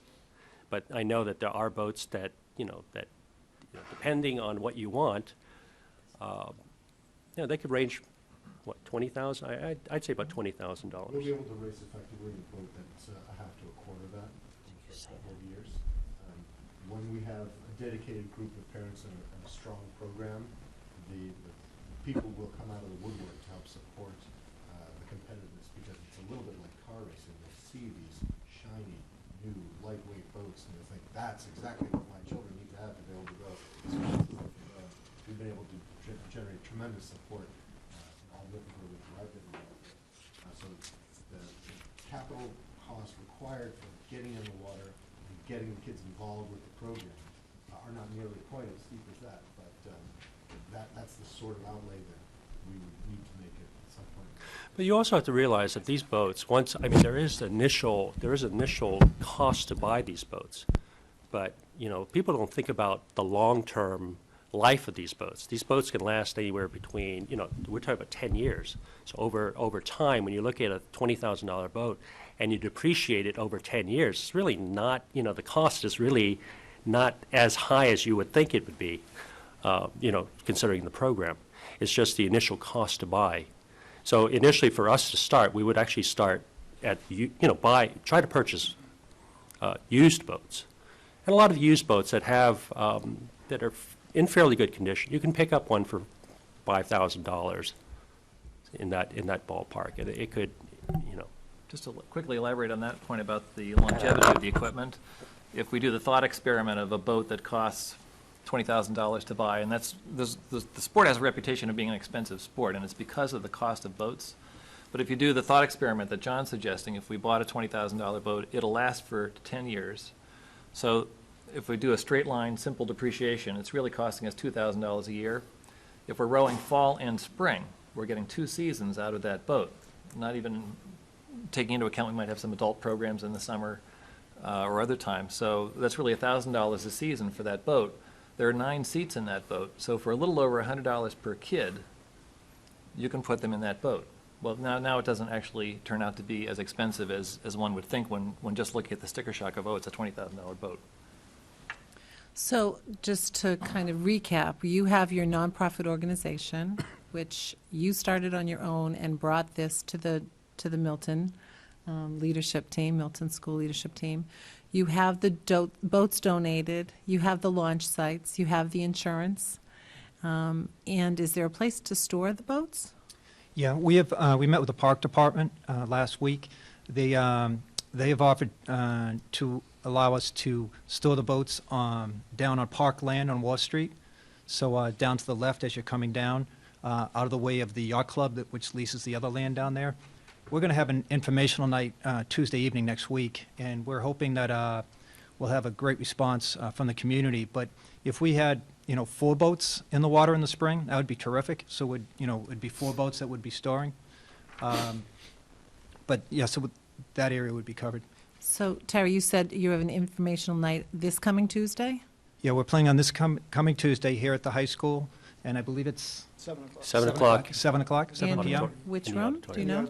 in the auditorium. In the auditorium. And that is to the public? That's not just for parents of children who are interested in? That's correct. It's open to the public because we're not just targeting parents and students, because there may be other people in the community who have rowing experience.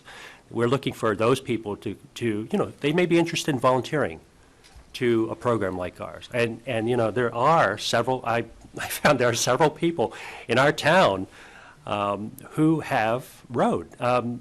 Bernie Lovely, it turns out Bernie Lovely rowed in college too, for Dartmouth, so. And that evening, Mike Ricciuti will be speaking to our fundraising event coming up, so it'll be important to have as many people in the community involved as possible. So I've also received phone calls from parents, or not parents, but people from the community who are interested in possibly rowing and finding out information. So that would be an event for them to come to, 7:30 on Tuesday night, 7 o'clock? 7 o'clock. 7 o'clock, Tuesday night. On Tuesday night. Here in the auditorium.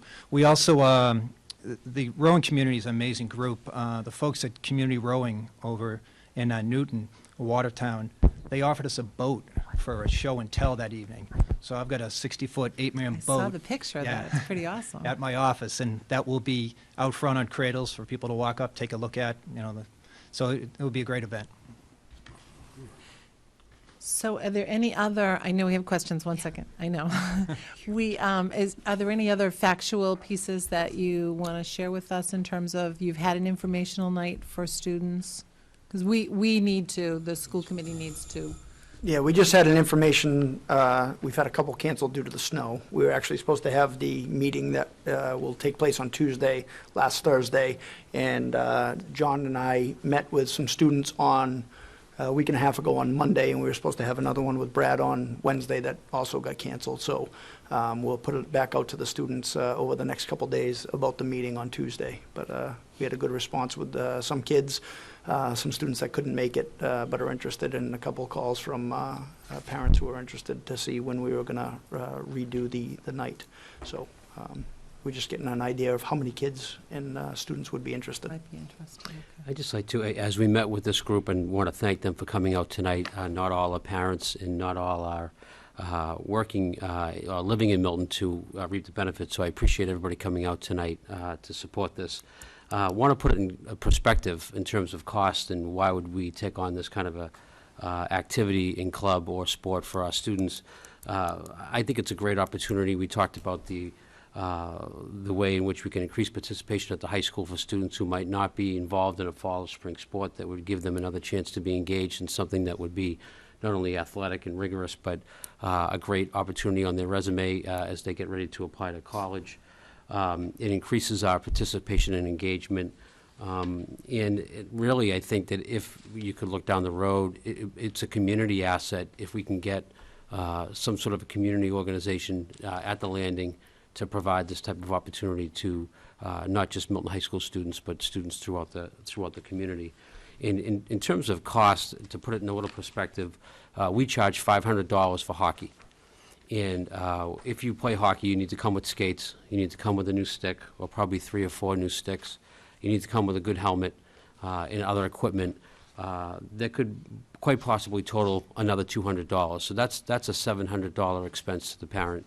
And I totally appreciate that this is a lot of money that we're asking our parents for if students would like to participate. But I think when you put it against some of the costs of the other sports that students participate in that aren't directly related to their fees, there is some comparison to that. And I think that we offer those great opportunities to students, and I'd like to see as many take advantage of it. I think it's great to be part of the other public school populations that take part in it throughout the area. I think Framingham, Hingham, I don't think Quincy participates, but there are some schools in the area. And I think it's a great opportunity for our students. In relation to how we charge for other sports, when this club becomes, or this activity hopefully becomes more popular, maybe that cost can be driven down a little bit, and we can make it part of the culture here at Milton High School. And Chris, could you explain, you said after a number of years that students earn varsity letters? Yes, when we were starting, when we were really at this point in 2000 and first speaking with the schools in Wayland and Weston, we said we didn't really want to ask for money, but we were interested in just a bit of an understanding, because it was going to take a lot of work to get this started and a lot of work to run it, that if in fact the kids could perform at a level that met the school standards for a varsity sport, that the schools would at least consider adopting crew as a varsity sport. Nothing financial, just so the kids could get the same recognition that the kids who do all the other great sports earn.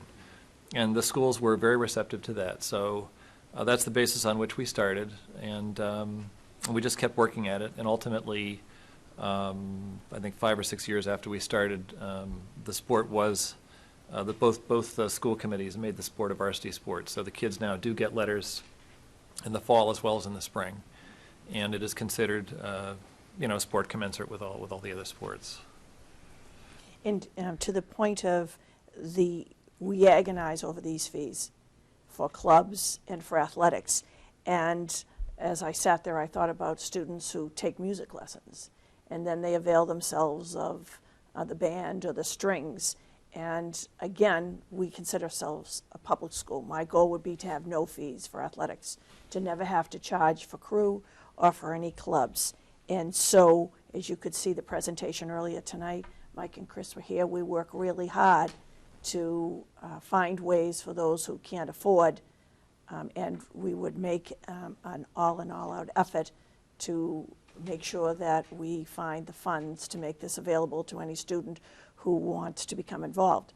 I always tell the story, not to belabor this, that I'm not an athlete, and it was fascinating to me when we got involved in this that one of you said you can just show up. Chris, you said show up. And so many times Steve Traster will explain to me that a lot of these sports, if you didn't start them when you were 5 or 6, you're really locked out. And I often analogize, if a student at Milton High doesn't understand and goes to the tennis center for tennis, are you going to give them the tennis racket? So I've explained to the public that it's really beyond the $250, whether it's the racket or John just outlined for hockey. So someone hears $700 and they think it's a lot of money, but I've gone over with the committee that a lot of these sports, that's the kind of commitment that families and students have to come up with.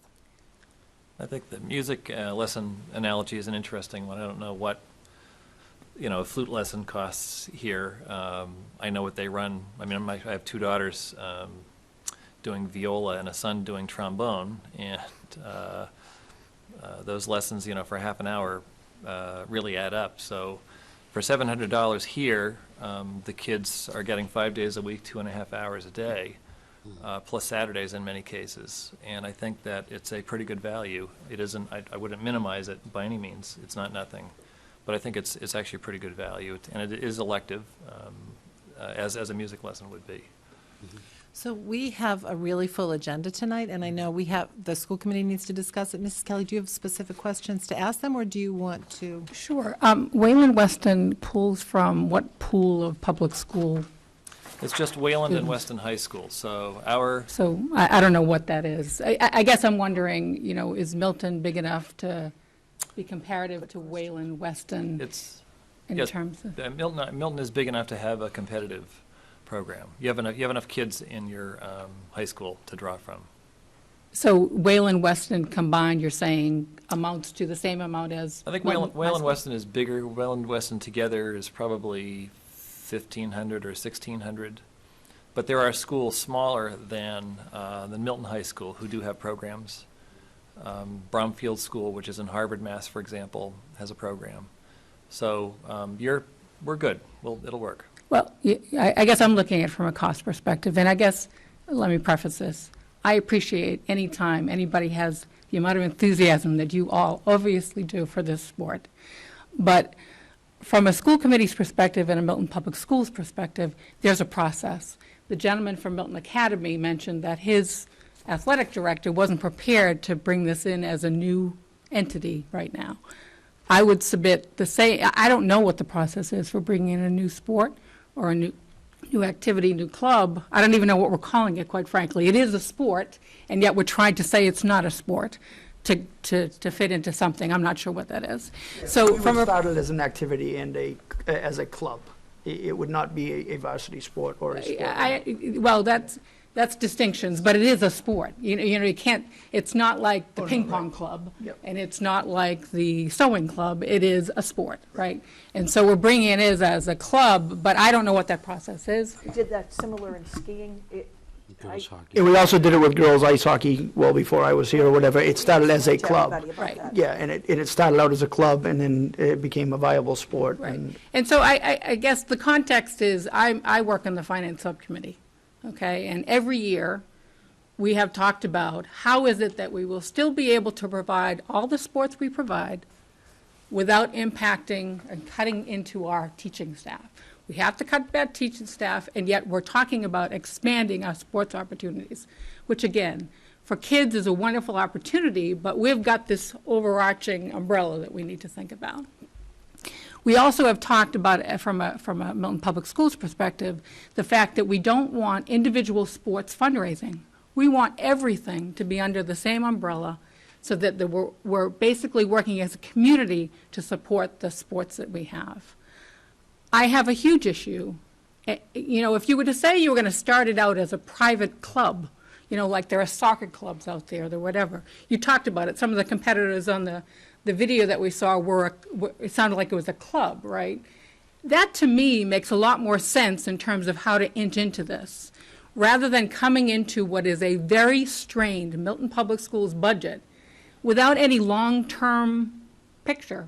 I appreciate what you've brought in terms of Wayland and Weston, but I'd like to see it on paper. What does it look like? What's the capital fund that you've accrued? Where did that fundraising come from? Because we do have a limited pool from which we get our fundraising. And if that cuts into something else, we're not, I will have a problem with that, I guess, is my perspective. So we've talked about this before, and I wish you would speak to it, Ms. Gormley, about the process. It seemed like the cart was way out ahead of the horse on this one. And maybe that's, we are where we are. And if we were to have a vote at this table to say, should we move forward on this, which I think is part of what we need to do because there are finances involved.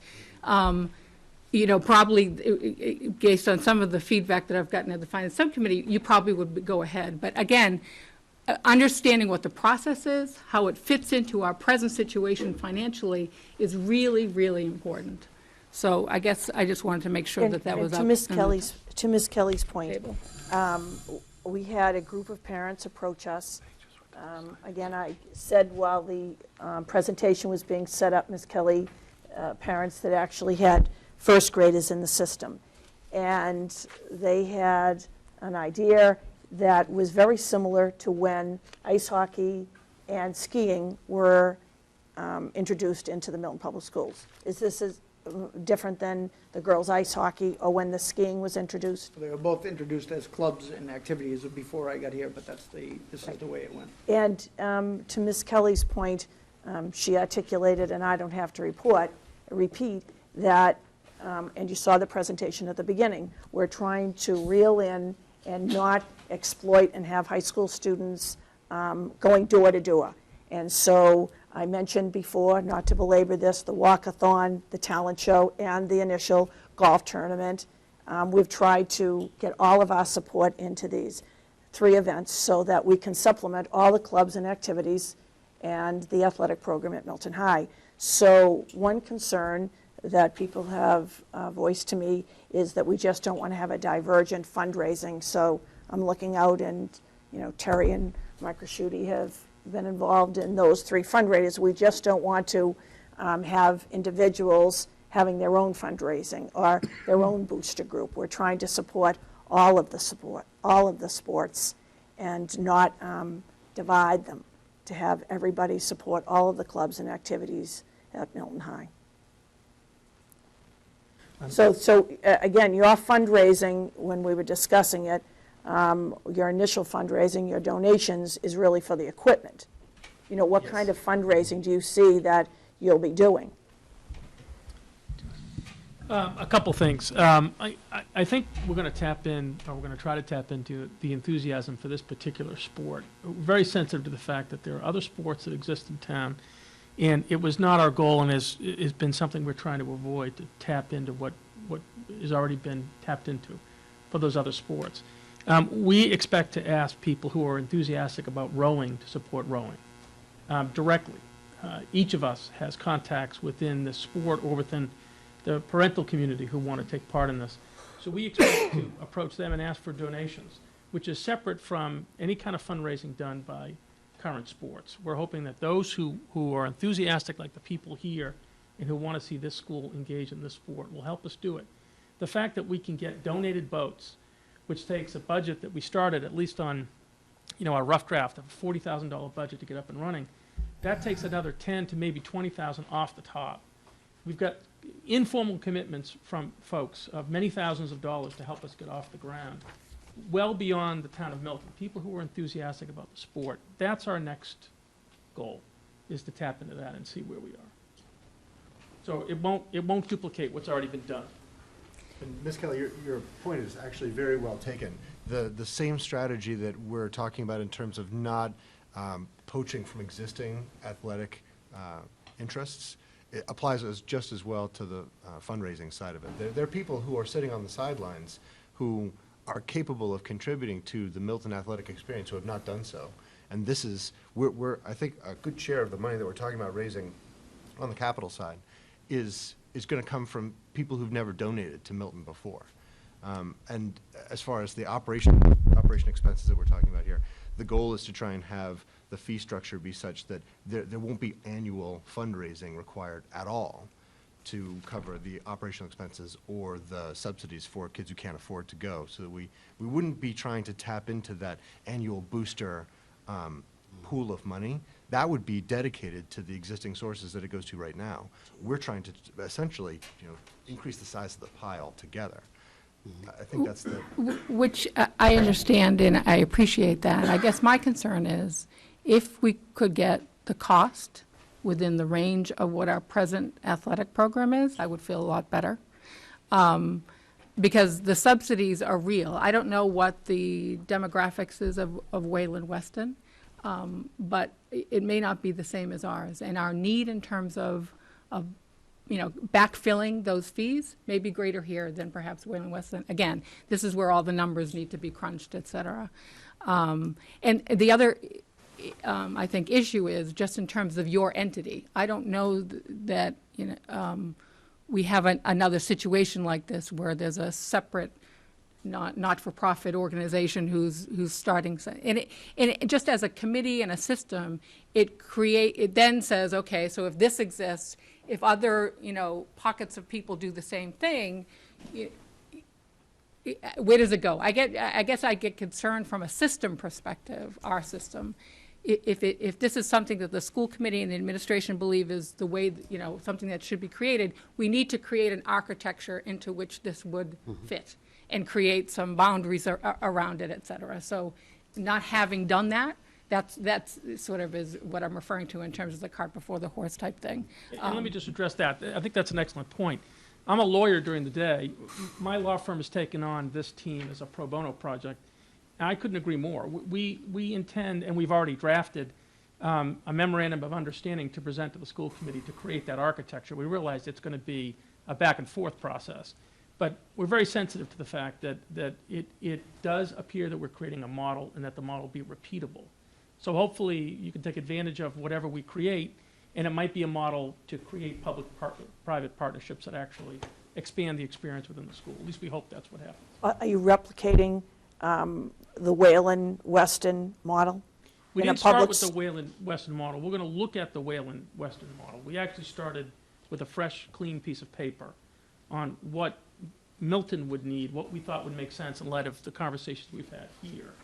The next level is to refine that, to look at what Wayland Weston did, what other school systems around the country have done, to make sure that we've capitalized on the best practices available. But we hope that becomes something that is a tool for the school to use in other contexts. Well, and to that point, perhaps going forward, if this is the beginning of the relationship, and again, people are out doing the work rather than coming and saying, we just have a dream, people are looking for coaches, looking for donations. If we could work through our finance subcommittee or a subcommittee of the school committee, as Mr. Aschuti said, the article hasn't been drawn up. I would compare this to when the Milton Foundation for Education began. And we hired a consultant, and no one had ever worked with a foundation like this before. We couldn't replicate any in Massachusetts, and it was a work in action. So perhaps through our finance subcommittee or a subcommittee of this group, if we collaborated and from this point on had a designated individual from, or two individuals from the school system and the school committee to work collaboratively with this group. I would put that out as a possibility.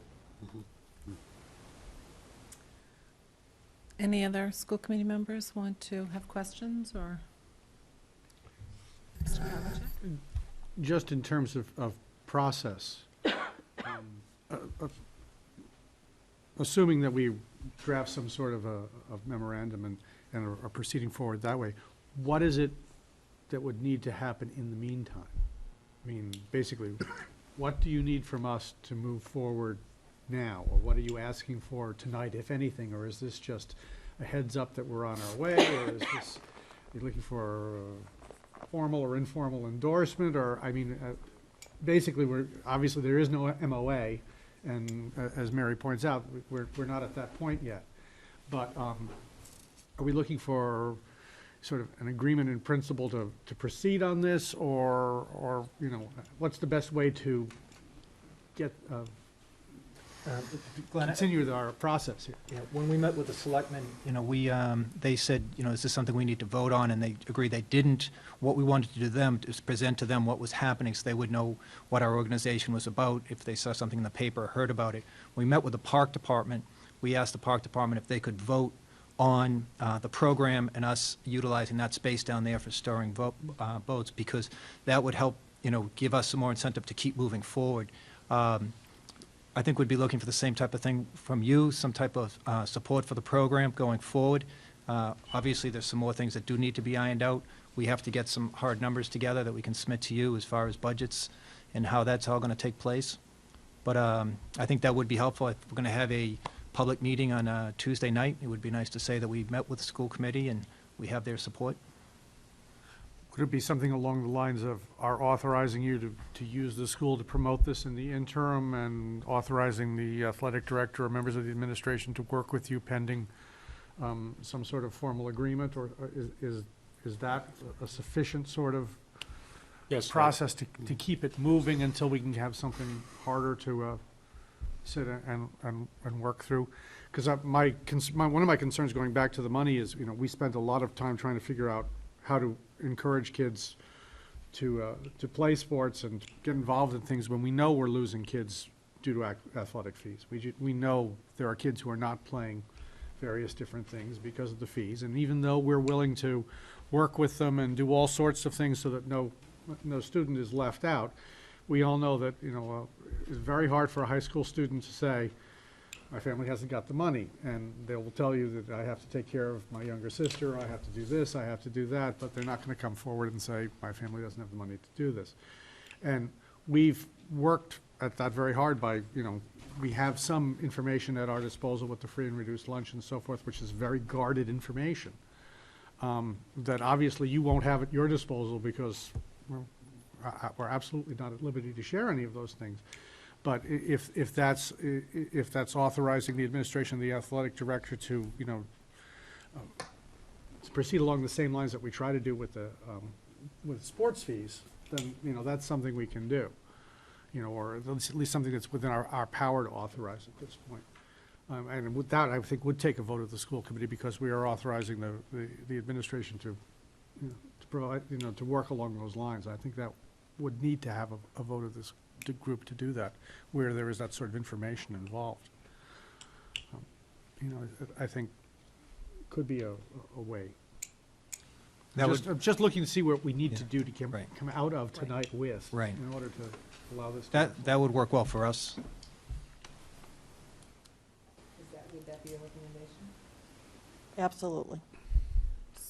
Can we get the rewording of that, please? Yeah, let's. Could you give us a motion, please?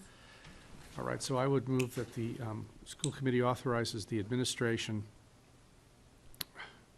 or the representative, however, the athletic director, whomever they choose, to work with this organization with the, prior to a memorandum of agreement being presented to us, in order to lay the groundwork to get this organization started, allowing them to use the school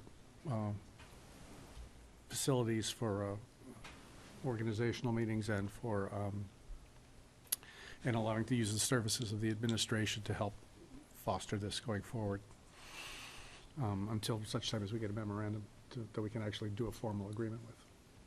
Does that make some sense? Just wondering about the context of it, because essentially, we don't have anything to do with your organization per se. Right. We're not moving your organization along. We're creating some entity, I still don't know whether it's a club, a quasi-club or sport, that, from a Milton Public Schools perspective, would be moving forward. Well, I think we're authorizing, they're an entity, I think we're authorizing our administration to work with them in the interim until such time we have as we have a formal agreement.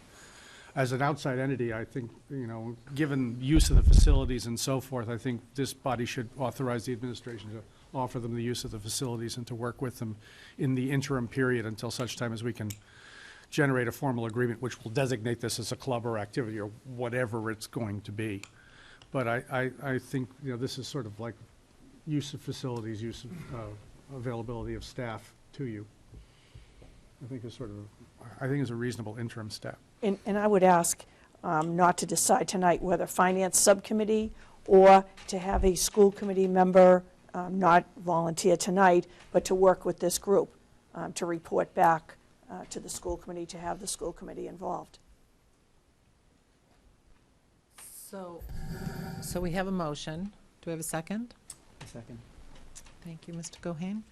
And Ms. Gormley, your recommendation is to move forward Yes. with that. Mr. Phelan, did you just want to say something? You No. were trying to get my attention. Okay. Any further discussion?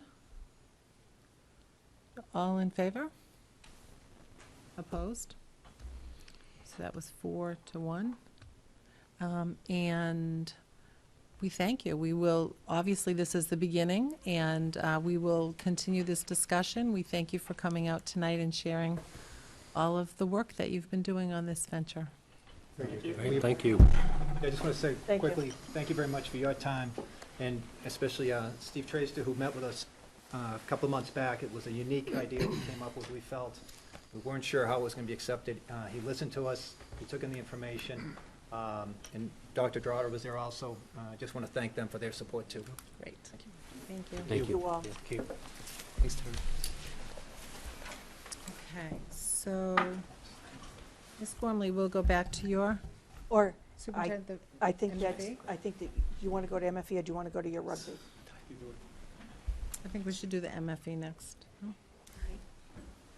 It's your call. What do you think? Well, they were here Okay. first. Rugby. So we're going to ask Ned Cochran and Joe Dolan to come up at this time.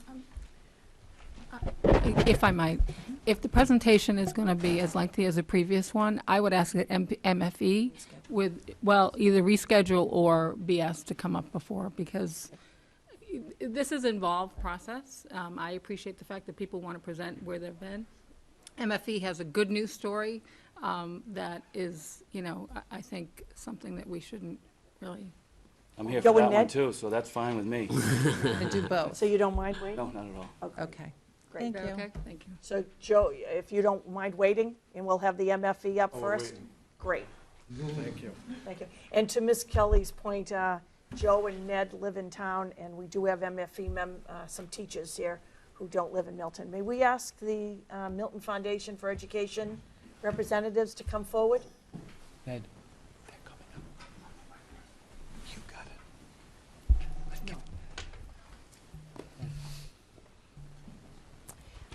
While the MFE board members are coming forward and our teachers, I'd just like to share that in Finance Subcommittee, Finance Subcommittee has asked that we start to report out grants and donations. So as Ms. Kelly said, this is a good news story. And so we're going to share tonight the information about the round of grants that the MFE just awarded to Milton Public School teachers, and then the Milton School Committee is going to make a formal vote to accept that donation. And as I said, as an agent of the Milton Foundation for Education, I think that this will be good for the public to see the process that the Milton Foundation goes through. Mrs. Kelly is now the school committee representative. Ms. Sheridan was a school committee representative, so they have a appreciation of the daily, weekly, monthly, yearly work of the MFE, but I think it will be good for the public to hear what goes into and these teacher grants and what a difference they make in the Milton Public Schools. So thank you for waiting tonight and for your patience. Thank you. Leslie, if you'll do the introductions. Sure. I'm Leslie Collins. I'm on the Foundation for Education. I'm the chair of the Grant Subcommittee. And with me tonight is Mary McLaughlin, president of the foundation, Ned Corcoran, vice president of the foundation, Meg Castor, who's on the board and on the grant subcommittee also, and April Allegrezza, who is a music teacher in the Milton Public Schools.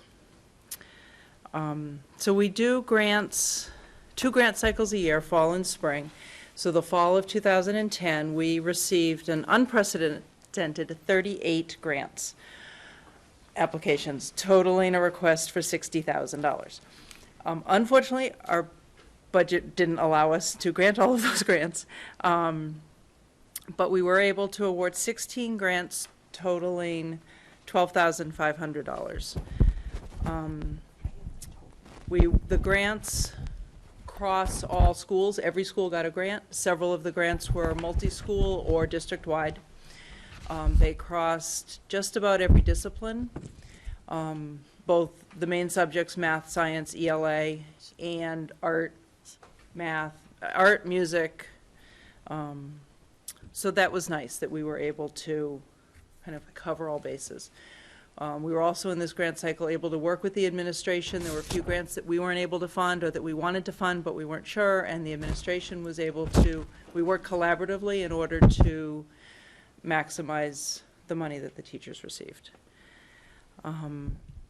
Some of our more innovative and favorite grants this year were the 6th graders will be building bioreactors, and the teachers for that grant weren't able to be here tonight, but are actually hoping to later in the spring, once the 6th graders have built their bioreactors, bring some, the students in the bioreactors.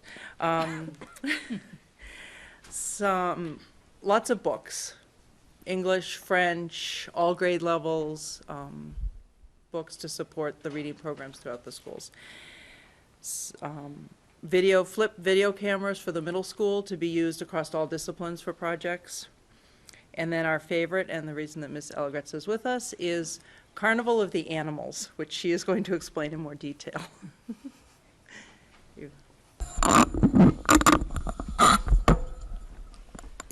The Carnival of the Animals is a wonderful piece of music that was written by Camille Saint-Saëns in the 1800s, and it's probably the most popular and the centerfold of our kindergarten listening curriculum. And previously, we would play little vignettes of music. Each little vignette represents a different animal, and Camille Saint-Saëns was very creative in the instruments that he chose to represent the animals and the melodies that he chose to create the illusion of an animal. And we would have the children listen to the music, move to the music, close their eyes and imagine to the music. But what I was able to purchase through the grant are some visuals very cute little puppets that go with each of the pieces, a beautiful poster for the music room that we can keep up all year long for years and years and years, so the children will never forget this piece of music.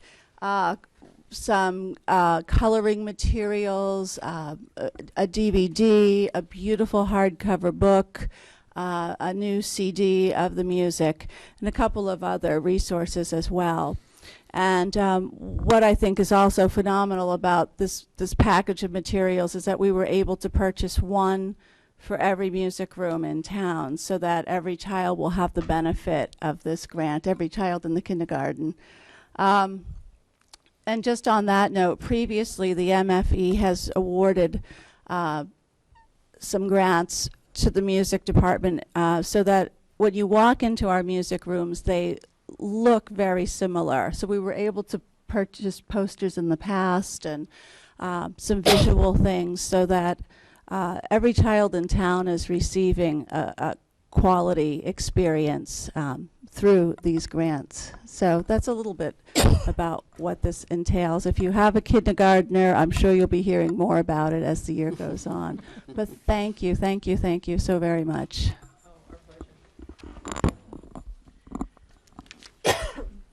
So that's the basics for the fall grants, where in the next couple of weeks, the spring grant cycle will start. Any questions specific with grants, ma'am? Leslie, did you explain how the grants are awarded, but the teacher representatives? No, I'm sorry. All the teachers in the district, all the staff get an email with an application and the time frame, and they submit their application, and then there's a committee of 6 of us from the board, so 6 parents, and then 6 teachers, 1 from each school, who read all of the grants and then sit down and meet, and we score them and discuss them and come up with a priority list. So the decision is very interactive with the school department, and the teachers are invaluable. They know what's going on in the classroom, they know the ins and outs. They can often say, you know, this is a great grant, but if we do it a little bit differently, it could be even better. It really, I learn a lot. And it's a fun meeting. And I've often said, individuals who have applied for administrative positions, often on their applications, they'll say, applied for and was granted MFE grant. And again, when you have $40,000 worth of applicants, there are going to be some people who are disappointed. And I always take pleasure and say, well, a group of your peers decided and evaluated every grant. And to the MFE's credit, those scores are brought to the MFE board. Mary Kelly, Linda Lee will tell you there's deliberation over the awarding of every grant. So it's important for the public to know that every single dollar, the MFE values every single dollar and follows up on every grant on the implementation, and formally recognizes every teacher, and again recognizes every teacher who isn't awarded a grant, and acknowledges their efforts. And we do try to, when we have to say no, give reasons or suggestions, like other thoughts on how we could get, you know, where else the funding could come from, or some other suggestions. So we try. If I may, are you? I Mary just has a wanted. question. Oh, But- sorry. Oh, I just wanted to know if any art grants were awarded, anything to do with the art? Yes. I hope I get all the details right, Mary. You may have to help me. The art, there is a program in the elementary schools, art docent program. Is Yes. that right? We weren't able to fully fund it. It's currently happening to supplement. Can somebody explain the better details? At the 'Cause I'll get primary, it wrong. it's an art history, and so a group of parents have come forward and are going into kindergarten and first, second grades, every first, second, and kindergarten, first, and second grade in town, and working collaboratively with the art department, enriching the art program.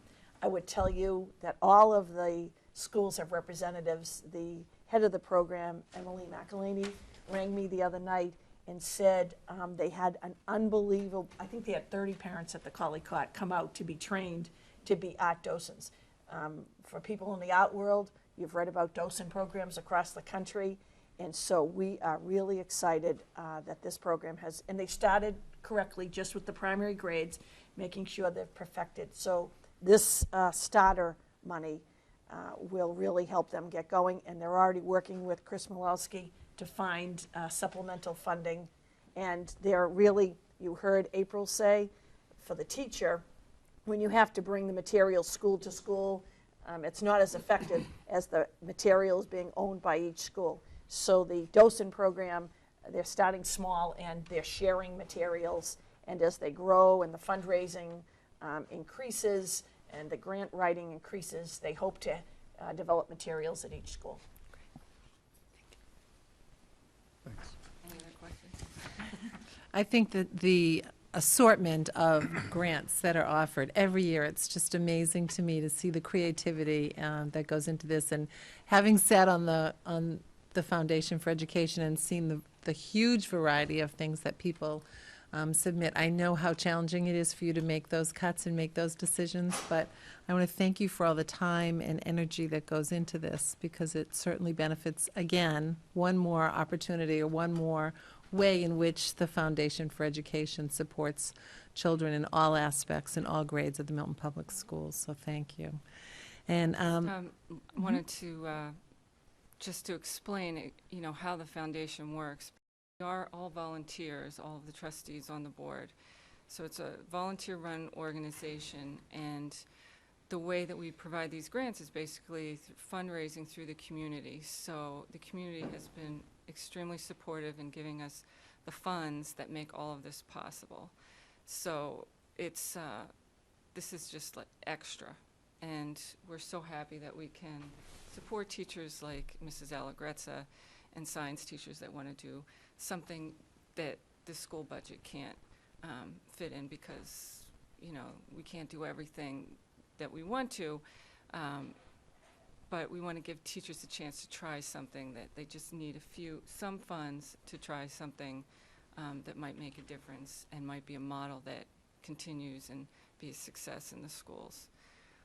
So we get all of our, we get the monies to give these grants through fundraising.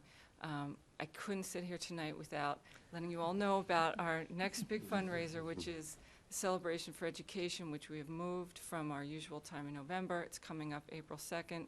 It's going to be at the Marriott in Quincy. It's called the Big Backyard Bash. We're working very hard on that. But that's the kind of event that we have that gets us the money so that we can do what we do. it's on April 2nd, which is a Saturday evening. Saturday, yep. It's Right. auction, band, food, fun. Casual attire. Attire, yes.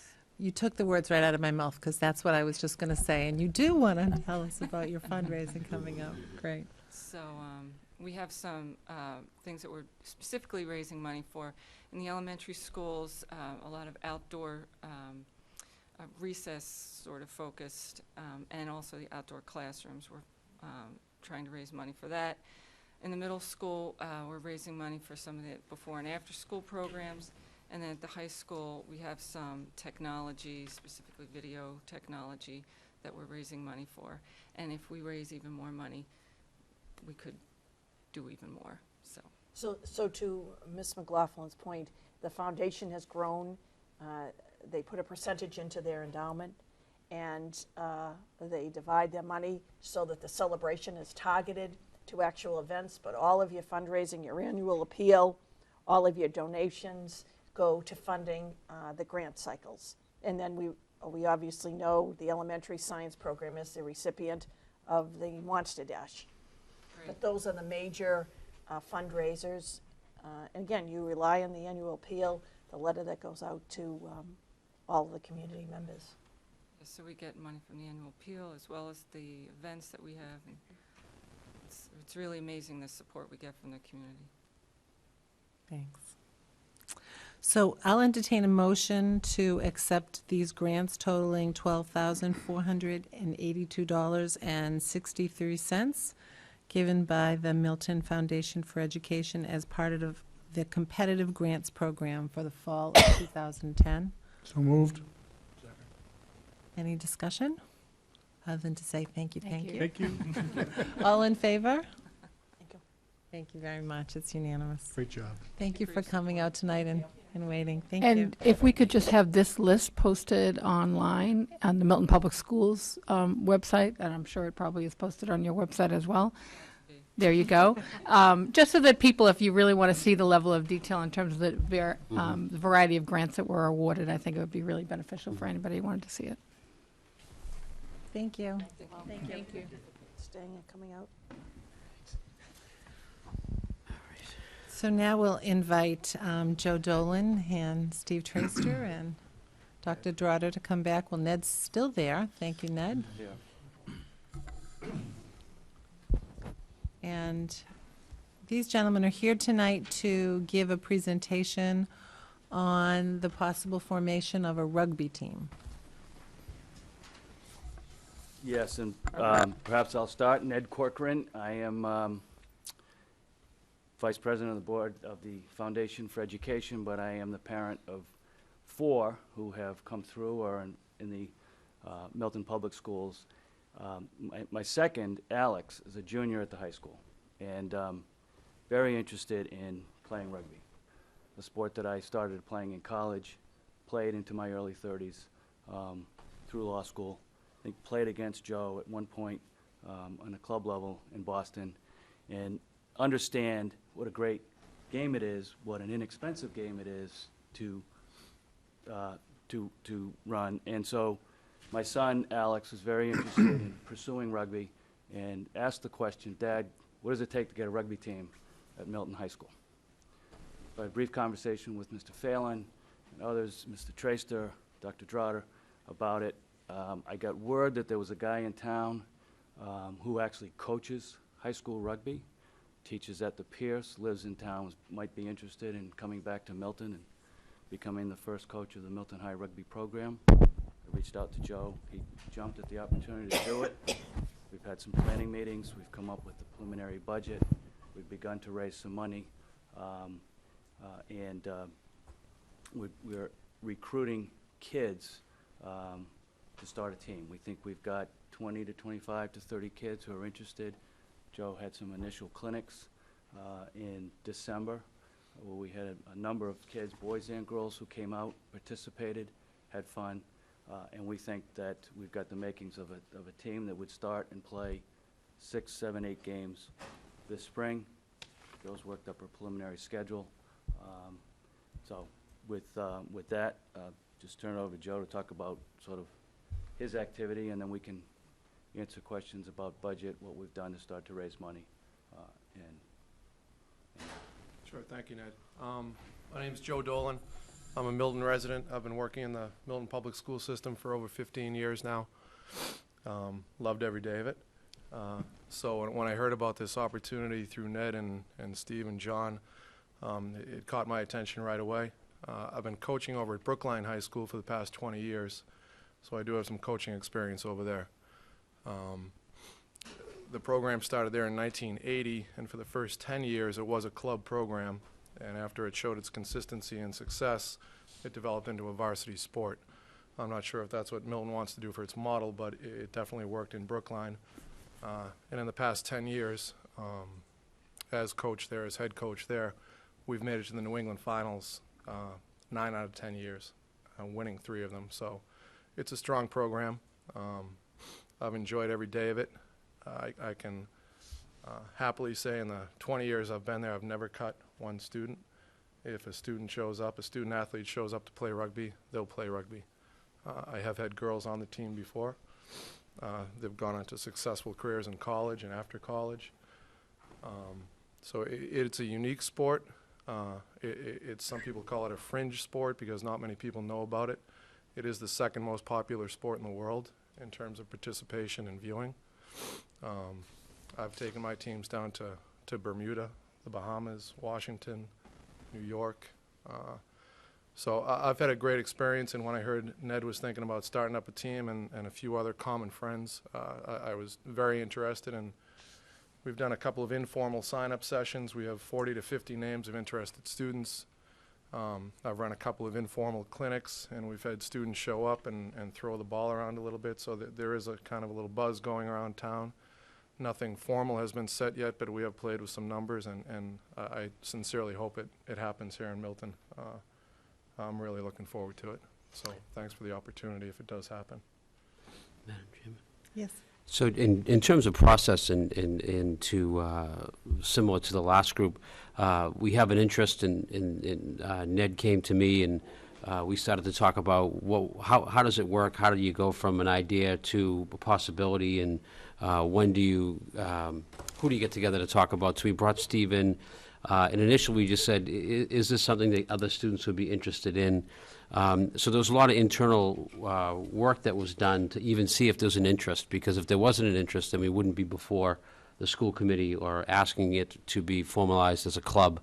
And I think that we were very patient with that, and we let that play out over the fall, because we really wanted to make sure that if we were going to come before the school committee and before Dr. Drotter prior to that, and Superintendent Gormley, that there was a significant amount of students, that we did have a manageable amount of money to raise and to look at, and then move the process forward. So the reason why the group is here at this point is that throughout the fall, we've probably had 3 or 4 meetings. We hashed out numbers.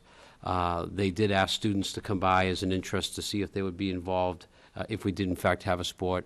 Steve was very helpful in timing those meetings between the fall and the winter session of the athletics that we already have at Milton High School. And then Joe had the great idea of maybe having a couple of days out on Brooksfield where the kids just came and threw the ball around, because really no one knows what a rugby ball looks like and how to throw it around. You know how to throw a baseball. Kids might know how to shoot a basketball or hit a puck or kick a ball, but no one really know how to throw a rugby ball around. So again, all under the guise of just generating some interest to see if in fact this would be something that we would want to bring forward. We did model this process after, or hope to model this process after what girls hockey had done about 7 or 8 years ago with Maggie Radley, who asked for some initial fundraising opportunities to get girls to be able to play ice hockey at Milton High. It was a sport that was coming into play that is now common for almost all the high schools to have a high school girls varsity team. And we're hoping that by introducing it as a club with a modified schedule, with a modified fee, with some small fundraising to get the team started, that we can, as Dr. Drotter would do with other clubs, let them run for a few years before they become formalized, and then hopefully take on that formal club status, with interest being the key piece to this, as eventually as a sport. It does have unique parts to it. You have to belong to the Rugby Association that Joe can speak to. They do have referees that will only ref games that have teams that are a part of that association, so they can make sure that there's an appropriate field and there's an appropriate program in place. So we have looked into a lot of those aspects of forming this as a club. And we, again, think it might be a great way to engage kids who are not currently engaged in a spring sport to participate in something that they could do after school and put on their resume and be active. Not to mention that it's a great sport that kids can play. It's a lifetime sport that you would play in college and beyond. Joe also has, and as does Ned, a relationship with the Boston Rugby Club, who's looking to maybe partner and come down and work with the kids a little bit. And I just think it's a unique opportunity for our students in our community to be a part of a new sport for a lot of people in the town, though, as Ned and Joe had mentioned, as soon as they started talking about it, all the rugby people in the town started to take notice and started to come out, as it is a pretty well-known sport throughout, as Joe had mentioned, throughout the world.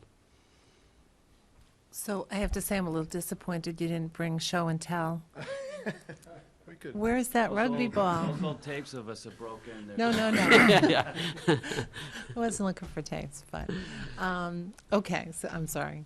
So that's the process of how you got to where we are now, and it seems to me that there would be similar questions or concerns as to what was just raised at the last one. I think Mr. Pavlicek wants to say. Well, I'm just, my question is, in the past, when a club has started a pre-club before they actually get club recognition, where they've run for a couple of years just to see if there's interest.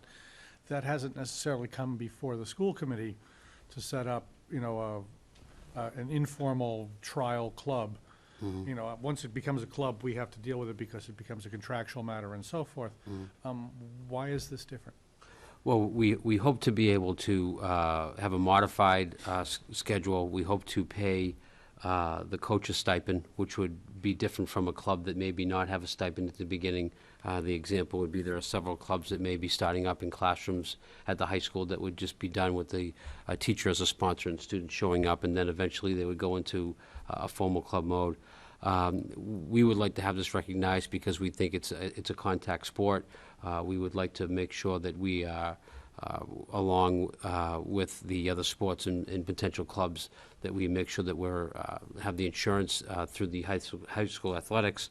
Also, we will have supplemental insurance through the Rugby Association that we would automatically belong to, and we would be charging a fee, which we believe would need to come before this group. So it's very similar to when the ice hockey and the ski team began. Correct.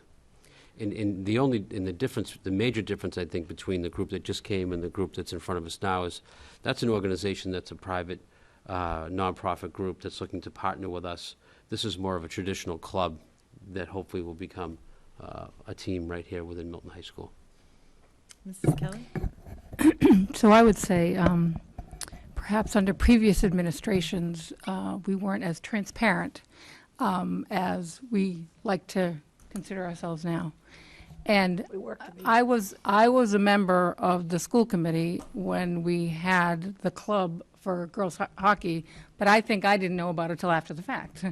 So in the effort to be transparent, I think we have to define, there's a very distinct difference between a club and a sport, especially when you're talking contact or you're talking risk of, falling into the Neponset River. And so if we need to create a process that will define, a potential full-blown sport that would participate in a normal, whatever, Ivy League or whatever, schedules, then I think we need to define that if that's the road that we're going. In terms of, I think there are contractual issues that need to be discussed. When we had the club scenario for girls hockey, we weren't charging for clubs. We now charge for every single club, right? So the financial sort of backdrop has changed in terms of the way we did things in the past. I would hope that we would create a process that was very clear, that people who wanted to, bring something forward.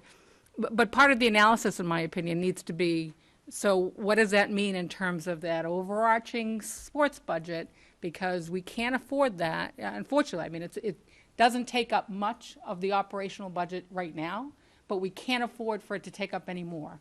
And so how do we create a scenario within the fee structures that we have that covers everything that we want to do?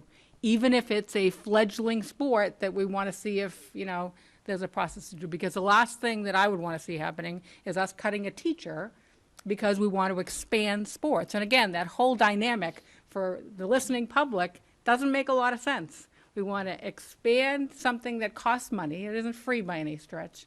And we're still saying, in the grand scheme of our operational budget, we're going to hold ourselves at a level dollar. So these are the kinds of things that I think we need to put in And place. to your point, you're exactly right, that when those other sports were implemented, we didn't charge for clubs.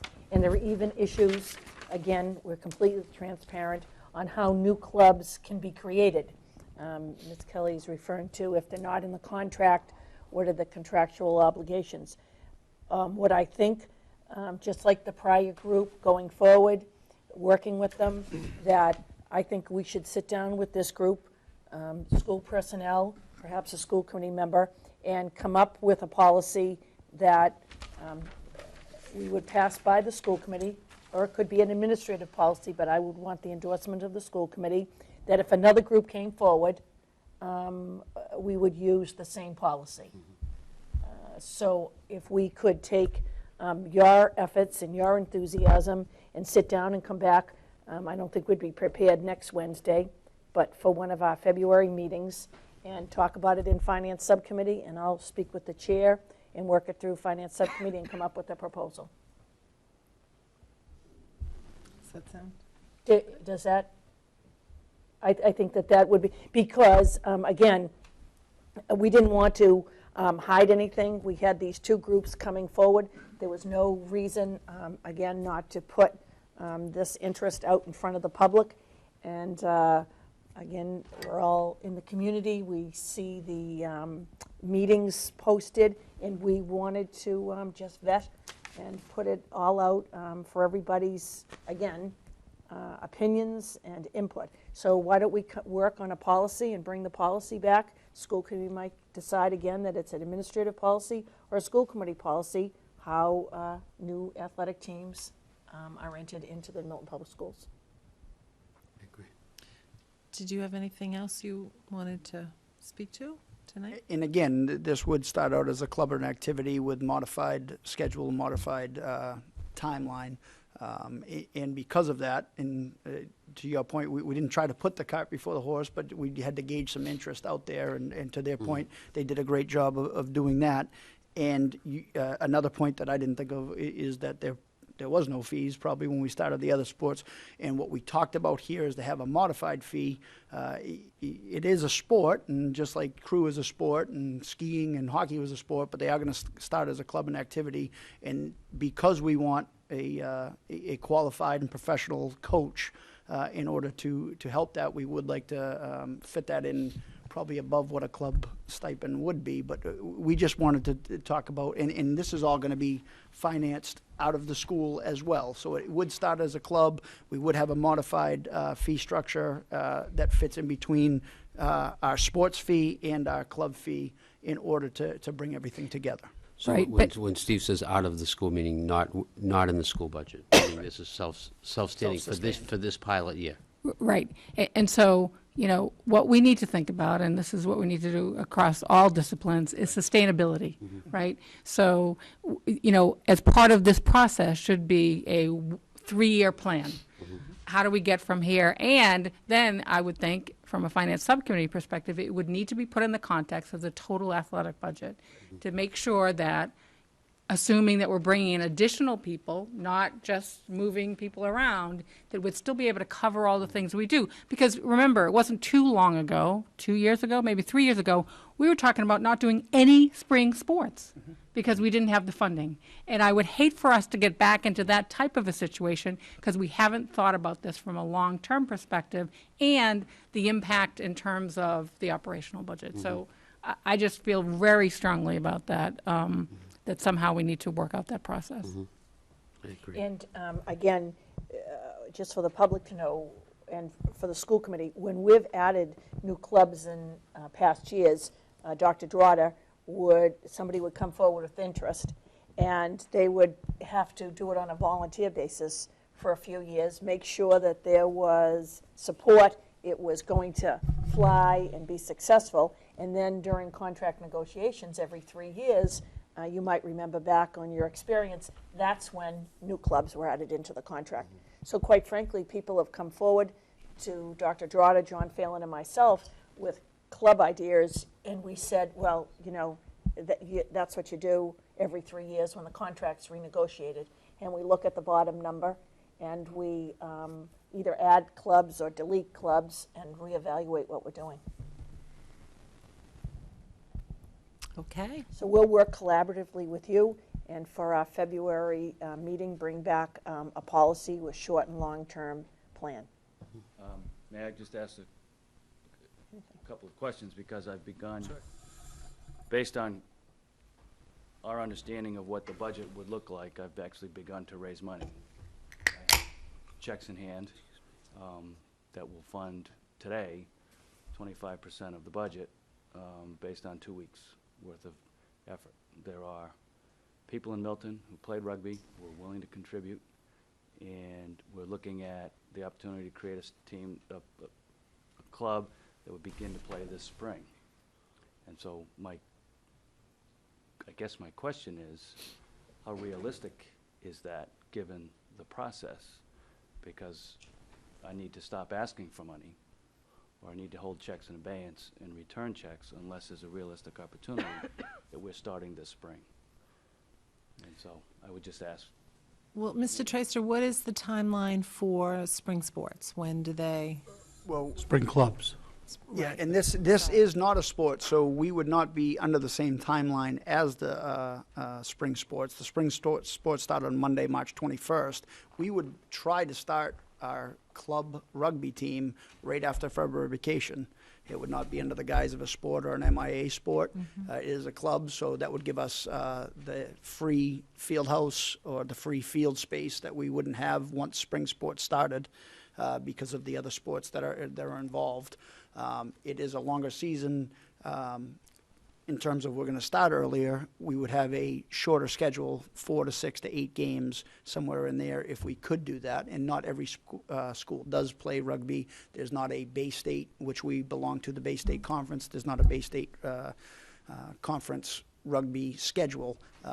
Joe and Ned would find out through the Rugby Association what our schedule is. But we would start it in practice terms right after February vacation if we could, and to go forward, just because it is not a sport.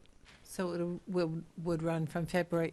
You're assuming that the fields are going to be without snow after February Or the vacation? field house. I mean, Okay. there is some skills you could do inside, Okay. or we could do that, but from the end of February until, at the end of February, when February vacation ends, we'd have a good 3-week window until the spring sports start, which would crowd up our fields. We're not looking for new fields. We would be able to play games on Brooks Field without relining everything. It satisfies the rugby requirements. We'd be able to practice on pier, a parcel of grass that's right behind the field house once the snow ends. But because it is not a sport, we're not sanctioned to start March 21st. And it would be drawn out longer in terms of preparation, but the season itself, in terms of games played, would be much smaller. So that's kind of what we're looking for in order to get things rolling as a club. So it would be helpful if, similar to the previous group, if we would give permission to allow the club to pilot this year to see if, in fact, there was enough interest and that they would be able to pilot a season of club rugby.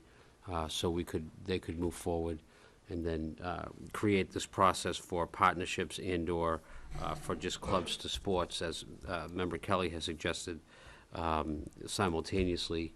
Due to the season approaching in a more rapid manner than the high school spring sports season would normally approach.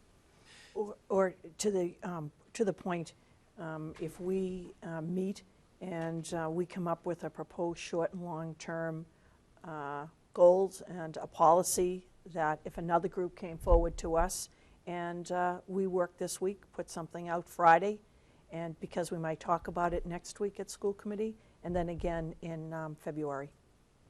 So if we went ahead to Mr. Cochran's question and came up with a proposal to the school committee about a policy of how groups like this could come forward. So I'm hearing that if we do meet again next week, so that would be time enough for you if there were a proposal from the administration for us to consider. If you knew next week, would that be time enough for you to move forward? Oh, yeah. Okay. I think in order to be able to get to the start of a season with an inaugural game in late March, we've got to purchase uniforms. We've got to pay dues to the Massachusetts Rugby Union. We've got to get the referees lined up. You have to pay the referees. If it's an away, I think we're starting, the notion would start with a home game, but if it's an away game, we have to pay for busing. To do all of those things, we've got to raise some money. We think it's in the neighborhood of about $6,000. I think within 30 days, we will have covered the budget for this year. We think that we've talked about a fee of 100 to 150, maybe 150 as a hybrid of the $100 club fee versus the $250 athletic fee, makes it feel more like a sport, but to hold that cost down, make the experience a good one. And then we think it's easily sustainable from there. But obviously, the first test is to make sure we get kids out and available to play, so that when we line up the schedule of games, and I know that Joe has had initial conversations with coaches from other schools. There are about 20 high schools in the greater Boston area that play rugby. North Quincy High School, Marshfield High School, Brookline, Lincoln Sudbury, all the Catholic schools play. Catholic schools actually cut kids from their rugby teams, but a lot of the public high schools play. Some have girls programs, some have teams where girls and boys play together. It's refereed safely. Safety is a priority in terms of how it's played. It's actually a very safe game to play. It is safer than games that are played with equipment, because you don't feel like you are not as well protected, so you don't hit the same way. It's a safer game to play than many other sports that are played, and the equipment that has to be purchased is minimal: shirts, shorts, socks. So I would just ask one other question, sorry. Of the children who have already come forward and said that they might be interested, are those kids that are currently participating in other spring sports that we would be losing that money from, that would be? They had, both Ned and Joe, to their credit, they came to the freshman orientation back in August or the very beginning of September, and solicited some freshmen. They get like 30 names from there, and there's always kids that sign up for things. And then Joe came during our winter sign-ups right after. Joe also went to a football practice, went to soccer to solicit, or just not to solicit, but to give, to get it out there that we might be able to start a rugby team. Would there be any interest?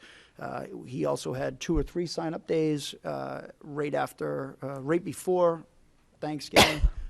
During our winter sign-ups to gauge how many students. He came to me with the list. I kind of went over, yeah, these are legitimate kids.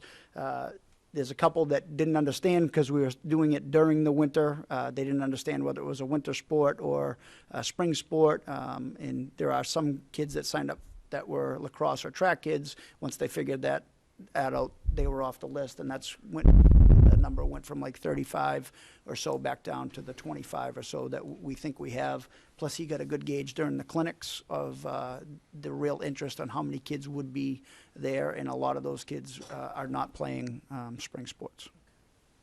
Okay. Mrs. Kelly? Are there any Title IX issues? I was asking that too, but you're talking about co-ed, This is correct? only. Yep, this is open up to male and female. It is a. So you went to the soccer, soccer.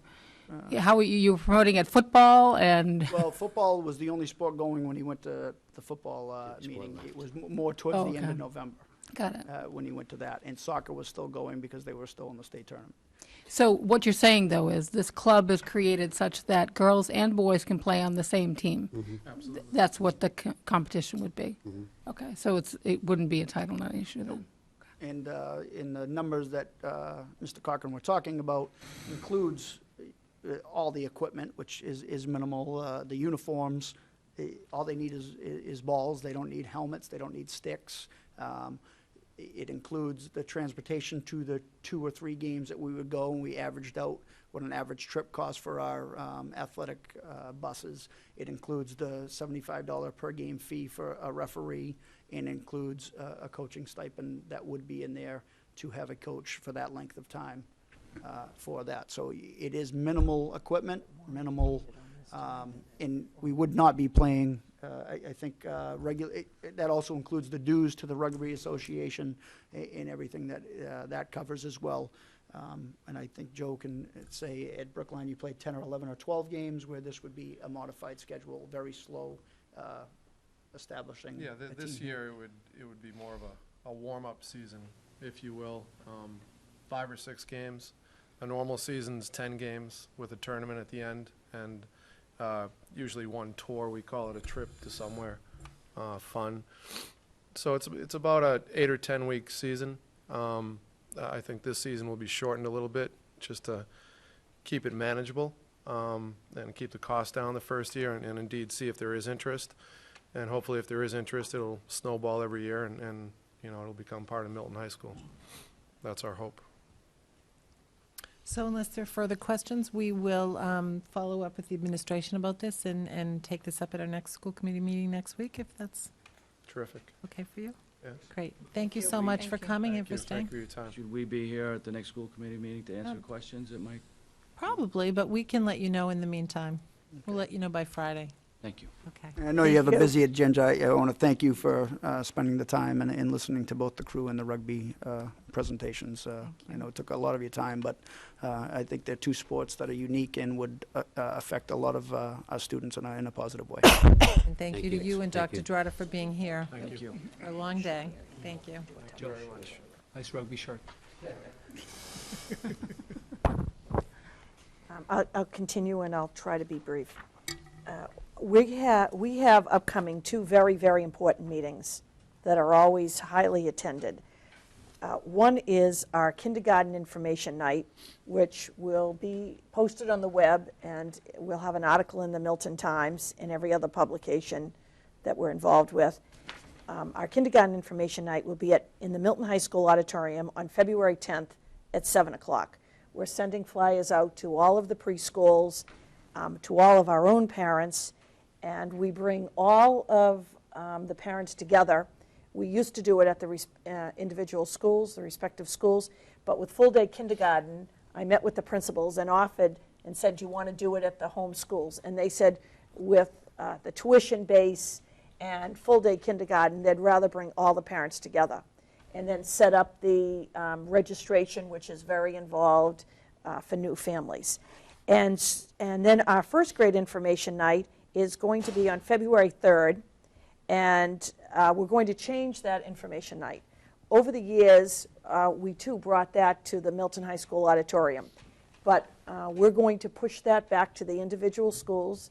The elementary principals all want to take the responsibility for the information nights at their individual schools. There's not as many new registrations at the first grade information night.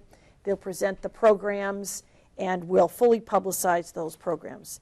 To that point, you remember when we did our student assignment plan, and committee members worked on this assignment plan. At the Cunningham Collycott, we created a Cunningham Collycott geographic area. And it has lent to, again, the two buildings being together, but it has facilitated student assignment that families who live on these particular streets have come to understand over the years that based on enrollment, to keep class size as low as we possibly can, children from families on those streets will go to either the Collycott or the Cunningham. And we went to policy subcommittee, and policy subcommittee said that this is an administrative policy, so we want to create a similar district in the Tucker-Glover. And the streets that are going to be involved in this, what we call gray area, Tucker-Glover, are streets that have historically been in the Glover district, been in the Tucker district, and some of them are equal walking area to both the Glover and the Tucker. And so just an informative point tonight. Tomorrow we'll have the names of the streets on the web. I'll feature this in my email blast. Very briefly, Fairlawn, Winthrop, Revere, Weston, Houston, West, Laurel, Dyer, Audubon, Harold, Grove, Catherine, Clinton Park, Parkway Crescent, Gibbons, Meager, Warren, Kaler, and Blue Hill Parkway 406 to Brook Road. So that will be, again, it has proved very successful, and the goal is to keep class size down at the Collycott Cunningham, and we want to create this shared enrollment area for the Tucker-Glover this year when we're assigning our kindergarteners and new students to the Milton Public Schools. So again, it's an administrative policy. I just wanted to make it an FYI tonight to the school committee. We brought it to policy subcommittee, And this was the advice that we were given. Mrs. Kelly? Just to that advice, I don't understand why the school committee went through the whole process we went through and had all the open hearings, et cetera, on student assignment. Granted, we were talking about how we were going to do it, et cetera, but we came to a final plan, and I thought the final plan was reflected in the sort of the street map as it was. And if I recall, other districts, changing lines of student assignment was something that every school committee dreaded. So if we want to keep it under the purview of administration, that's one thing. But I guess I think that might be discussion that should be had here. And in addition, it's one thing to change the line. It's another to create a sort of a shared. And to me, that requires a presentation, that they would see on the map who it was. It would give it more visibility, because that is a big change. If they thought, it's one thing if you're changing one street, it's another if you're making a whole area, an area that can go either to one school or another. With Cunningham Collicott, it's a little bit different because you're at least in the same complex. You'd still be going to the same area. Going to one school or another, and deciding about whether is it grandfathering Yes. of the family, Families all those come kinds first. of things are all part of, I thought, what was part of our policy, not necessarily just an administrative thing. So I guess I question it. I Well- didn't know that this was coming up. I would Well- have done some research, but. I can put a map up at our next meeting, which will be next Yeah. Wednesday night. Yeah, I think that And makes to the point, as I said, one of the amazing things about this community is when a family moves into a particular school district at a grade that is in kindergarten, we often will say to the parent, again, we've capped the second grades, Mr. Pavlicek, at the Tucker. That's where your child should go. But we have a seat at the Glover, the Collicott, or the Cunningham, or Mr. Pavlicek. We have seats at two of the schools. I set up for Mr. Pavlicek to go and meet the principal, and Milton parents are working like that with us to ensure the lowest class size across town. And again, even though the Collicott Cunningham is in one building, they're two very, I'm their advocate, they're two very distinct schools. These streets, when you see them over the years, last year, they probably thought they were a shared area, to tell you the truth, because we actually use a GPS system when we're making assignments in these shared areas to see which house, if we're doing enrollment, which house is the closest to the Tucker and which house is the closest to the Glover.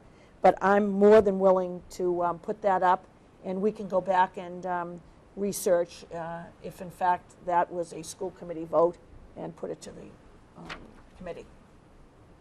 Thank you. I would like just briefly to announce, circle your calendars, Wednesday, January 26th, Milton High School Cabaret Talent Show at 7 o'clock in the auditorium. A real highlight, circle your calendars. Pierce Players will be presenting. Almost everybody's child in this, at this table have participated in, they're going to present the state fair. Thursday, January 20th at 7 o'clock, and Friday, January 21st at 7 o'clock, with a snow date of Saturday, January 22nd at 2 o'clock. I want to report to the committee that we have two screening committees. You're well represented by Mr. Cohane on the Collicott, the pupil personnel, and Kristen Bagley-Jones on the Collicott principalship. We have parents, teachers, we have placed our ads so that we have excellent pools of candidates. We're at the stage that we have distributed all of the applications. The screening committee reviews the applications. We come back together, and the actual committee decides, very different from other communities, who they want to interview. They come up with the questions. Each candidate is asked the same questions, and then we put to the administrative level 2, 3 finalists. So we're in that process now, and those are two very, very important positions on the leadership team of the Milton Public Schools.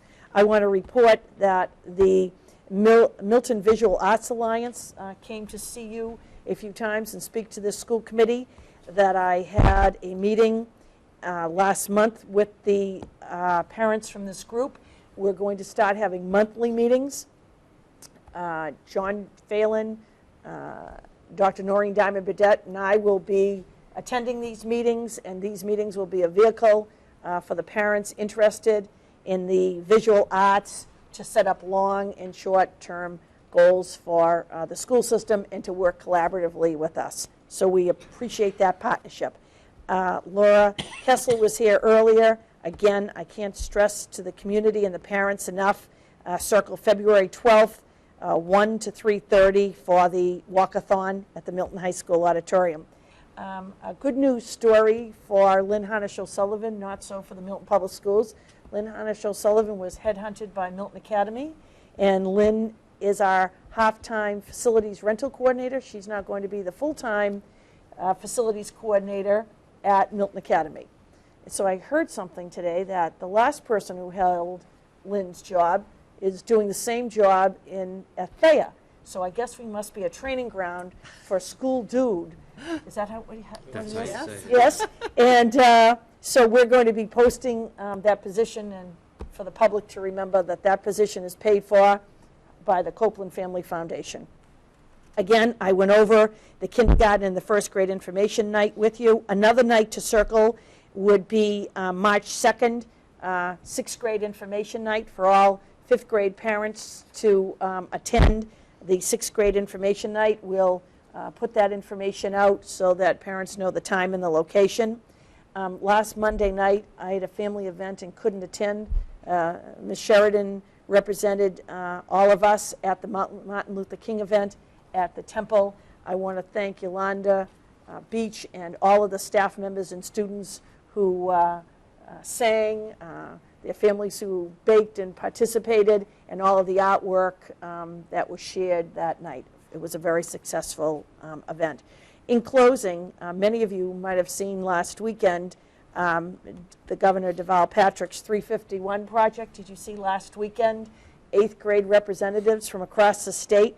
Well, we had an 8th grade representative there. We contacted, when I was contacted by the governor's office, I contacted James Jett. He went to the student council, and I'm proud to tell you that Pierce Middle School 8th grader Matt McCarthy attended that event. Matt is the president of the student council and a member of the Orient team, was accompanied by, we had to send a chaperone, Karen DeLuca. As part of the project, Governor Patrick invited at least one 8th grader from each community in the Commonwealth to participate in various give-back volunteer projects across Boston.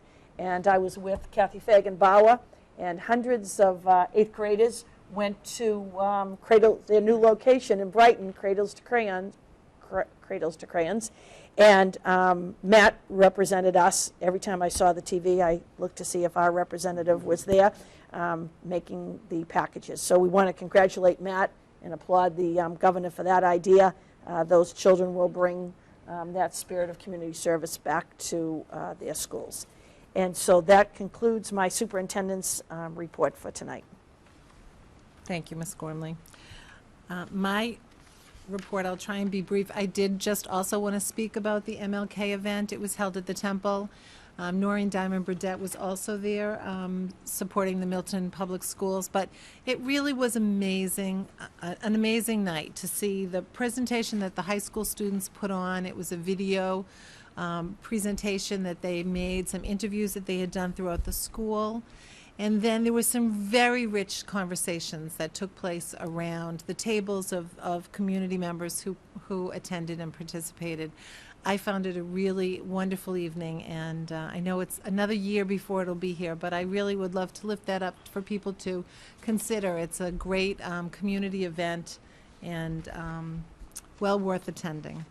So thank you also to those people school people who participated and students' work that was shared.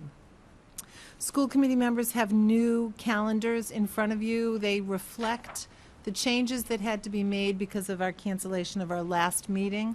Our Glover Site Council meeting Site Council will report at our February 2nd, our next, at our February 2nd meeting. The Pierce Site Council will report on February 16th. The School Choice Report, which is a committee under Mr. Phelan's leadership that has been meeting and ongoing. They will report out to us on February 16th. And the Milton High School Program of Studies has been moved at the request of Dr. Drotter to January 26th. And the SPED PAC presentation, again, they requested a change of their date from our calendar, and so they've been moved to April 6th. So that's just an update for school committee members. And if I might, so at the next meeting, I'll do a presentation on the shared enrollment area and the policy for clubs into sports. Great. And there is a question, Chairman Sheridan, about the program of studies. We're going to bring the middle and high school math department to you for a proposal that will impact the program of studies, and we want to get that out to you. So we believe that that might happen on February 2nd, because we want to give you time to go over that. We met with Mr. Pavlicek, Dr. Pavlicek in this role once, and we want to get it out to you, so that might be moved up. So that might be moved to February. Okay. Thank you. For your vote for the approval of that program of studies, because there'll be changes. Great. All school committee members received a copy of the annual report, which had to be submitted back in December. Was submitted. It has now, the rough draft has been received at Town Hall, and I will accept a motion to approve the annual report, the 2009-2010 annual report, along with the annual report cover letter as written. Second. So moved by Mr. Pavlicek and seconded by Mr. Hubian. Were there any comments or corrections or discussion about that? Hearing none, all in favor? Great, it's unanimous. Thank you very much. And we can move right on to the Finance Subcommittee report. Mrs. Kelly? Thank you very much. Do we have a presentation along with this report? So, are we talking about the first item A, the budget revised? Is that to be displayed? Yeah. I think it's just a one sheet, is it, Just one item difference. right? One item difference on the budget, proposed budget cuts, right? Since, Maybe if you I can might, since the committee approved, do you mind, Ms. Kelly? Go ahead. We have, since the last meeting with the school committee, we have gone to the Collycott, Cunningham, and Pierce schools to do the budget presentation. PTOs. The PTOs. And hearing the feedback, the school committee can better expand on this. Again, this was voted, but this is a proposed draft. And so after those meetings, we have one edit that this was approved by the school committee. So I'd like the edit approved by the school committee so that we can put the new edited copy up on the web tomorrow. We have dates that we'll publicize tomorrow on the web. They were confirmed this afternoon, rescheduled because of the snow, to the Glover and the Tucker schools within the next 2 weeks. So that change Ms. Kelly, was going to be the Latin, was going to be eliminated, and that was going to be announced. Right. And that was a .2 of a teaching position at Pierce Middle School? That rather than definitively saying that it's Latin, it's still in the mix in terms of perhaps what you're presenting at, in terms of... Absolutely. Right. So they're looking to find if they can determine another savings that would cover that. And really the pushback from parents was, because I think it was presented as we were going to cut Latin as an offering for sixth graders. And I think really the pushback from parents was, does that mean we're eliminating the program? Because essentially that's how you would eliminate a program. And I think on reflection, I think the administration thought that they could perhaps look at the numbers and see if they could find that savings somewhere else. Exactly. The other thing that's happened just in terms of the way this is listed is we've started with district-wide cuts at the top, which really to me, is that correct, Ms. Gormley? Yes. You're looking at it going, huh? We could reverse Some it. of the cuts are where we're consolidating some of the jobs, so that it's not impacting a student service per se. It may be increasing an individual administrator's load, which obviously has an impact. It may have an impact on performance as well. But basically, you can see by this priority that the teaching positions are, the last thing that we want to be cutting. Right. So to that point, Mrs. Kelly had asked us to group. They're not prioritized. We could put the district-wide, might make more sense at the bottom. No. Well, I guess what I would present to you is that if we believe that in the business office, through reorganization and therefore not impacting student performance or student classroom, that would be some place that we would definitely happen. It was going to happen. Similarly, where we said we can look at some of the special education teachers and how we distribute that resource, that we can, again, without impacting any services that are given to kids, we can gain some savings there. So that to me is something that we're most likely will automatically do. And then I apologize if I misstated. From elementary down, I'm not saying that that's the priority, it's just the way we group them. Yes. But all of the ones at the top, to me, like the teacher subs, for instance, we thought, again, by looking at the way we allocate those resources, we believed we could save money. And if I'm misstating that, please let me know. Exactly. And then on the collaborative, similarly. So all of those really are non-impact to student services that we think that we can achieve just through some looking at the way we, Similar to the non-personnel, the first $700,000. And to Ms. Kelly and the Finance Subcommittee asked us for impact statements, and we're working on those impact statements to have ready for you Friday for Finance Subcommittee on Monday. Great. And Mr. Gillis is working on the budget book. We're working to get it to Leroy Walker at the Warrant Committee and the Finance Subcommittee, partially, Mr. Gillis, on Monday. So, Mrs. Kelly, just for clarification, this is not a change in the dollar amount of reductions on this form. The only change is the way that they're laid out and the .2 position at Pierce. I just wanted to reiterate that. And we're going to adjust, the total there should be 11.2 positions. We'll just amend that and get it posted online. Tomorrow morning. Right. So then I would ask the committee to approve of this list, page 4 of the draft reduction summary document, as presented with the adjustment to the total FTEs. So motion by Mrs. Kelly, second by Mr. Pavlicek. Do we have any discussion about this? No. Mr. Gillis? All in favor? It's unanimous. Thank you. And then if it's okay with the committee, I'd like to go down to D and just get the motion stuff over. Is that all right, Mr. Gillis?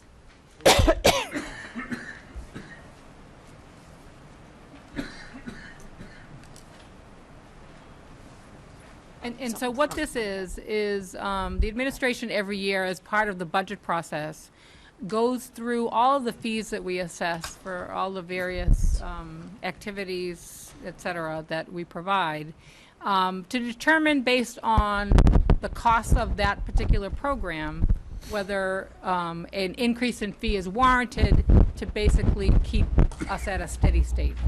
And the administration has recommended several increases on this very long list, and this is a list that will be posted online for reference for everybody. The ones that are highlighted in yellow are changes in what we're being asked to vote on. So the first increase is a $100 increase to the full year tuition for full-day kindergarten. It presently is $3,300, and we're being asked to increase it by $100 to $3,400. I think comparatively, if you were to compare programs in the area, this is still a tremendous deal, a tremendous program. Again, the $100 increase is to get us closer to becoming, to having the additional half-day component of that program totally self-funded. We're still on the way to getting there. We still have some things that we believe as a program need to be offset, and the $100 will get us closer to being able to do that. In preschool, there's 4 different programs here that both have a slight increase. The integrated 2-day program, a $50 increase from $1,050 to $1,100. The integrated 4-day program, presently $2,100 to $2,200, being a $100 increase. The integrated 5-day program, presently $2,625, increased by $125 to $2,750. And the high school pre-K program, which is presently $950, increased by $50 to $1,000.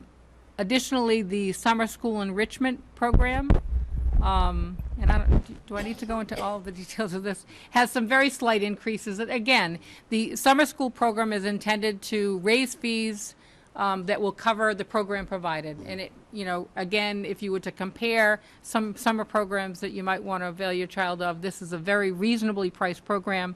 The fees have not been increased since FY8, and we believe it was time to just increase those slightly, and they're listed below, up on the board. The PS orientation program increased by $25.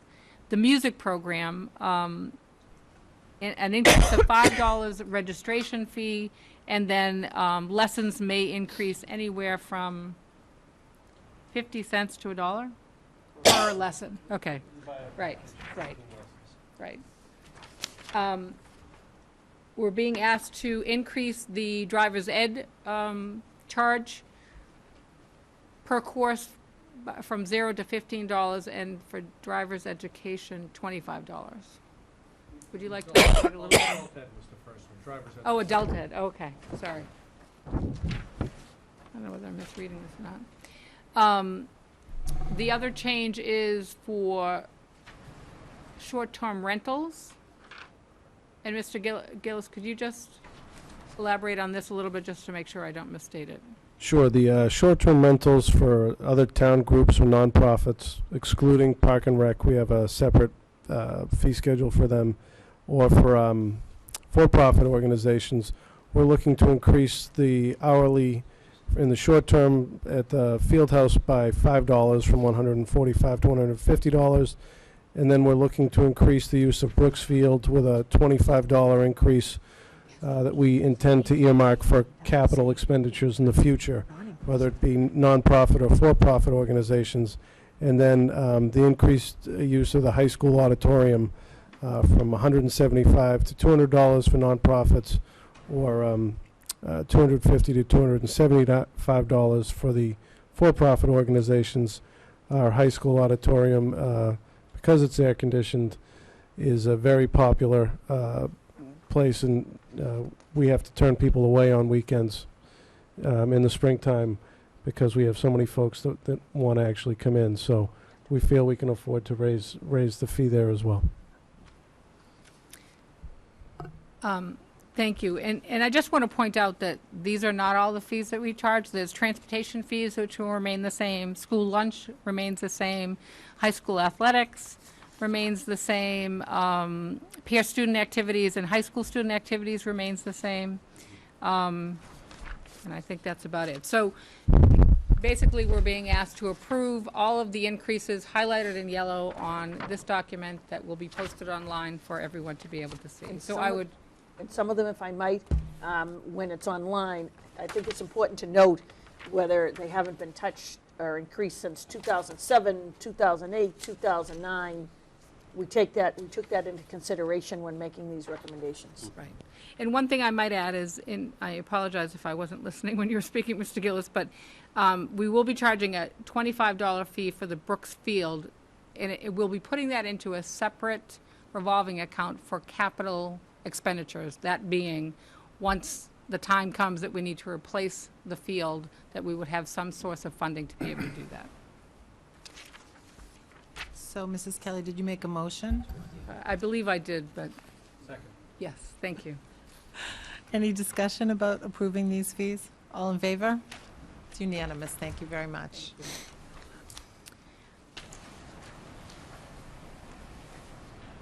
Mr. Gillis, would you like to go over the November expenditure report?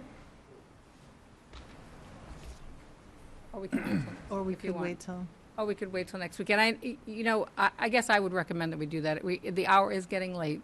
And we'll put it first on the list. I know we keep on pushing it off to the next meeting. The ventilation unit said it was last call at 10 o'clock. There you go. See? There you go. So Or we both, can just do the December one next. right. The second quarter, That's right. Don't worry about the November. there you go. There you go. Thank you, Mrs. Kelly, and thank you to the Finance Subcommittee again for your, Can I just mention, just to reiterate, discussions that we've had at the individual PTO meetings regarding the budget. We really do value your feedback. On the list of cuts that we have there, we definitely have got some great feedback. One of the ones that comes to mind is at Cunningham Collycott. Some of the parents are very concerned that we're considering changing from 2 full-time nurses to 1 full-time nurse and a nurse's aide. And I think those are very legitimate concerns to bring forward. I think we've asked the administration to drill down a little bit on some of the details behind that. And that's what this process is all about. If you see something, and granted, nobody wants to have any cuts. If we had our ways, we wouldn't be doing this. But if you have suggestions or concerns, we want to hear from you either via email, pick up the phone, or, come to a meeting or go to a PTO meeting. So thank you. thank you, Mrs. Kelly. I'll just briefly give you an update on the Consolidated Facilities Committee. We are currently going under, we are going through the process of interviewing candidates. We have continued interviews next week, and hopefully shortly after that, we will have finalists to present to the superintendent and the town administrator. Facility Subcommittee was canceled this past week because of the snowstorm, but we do just want to say that school committee members have received the minutes of our October and December meetings, and so if you have any questions, you can certainly get back to us.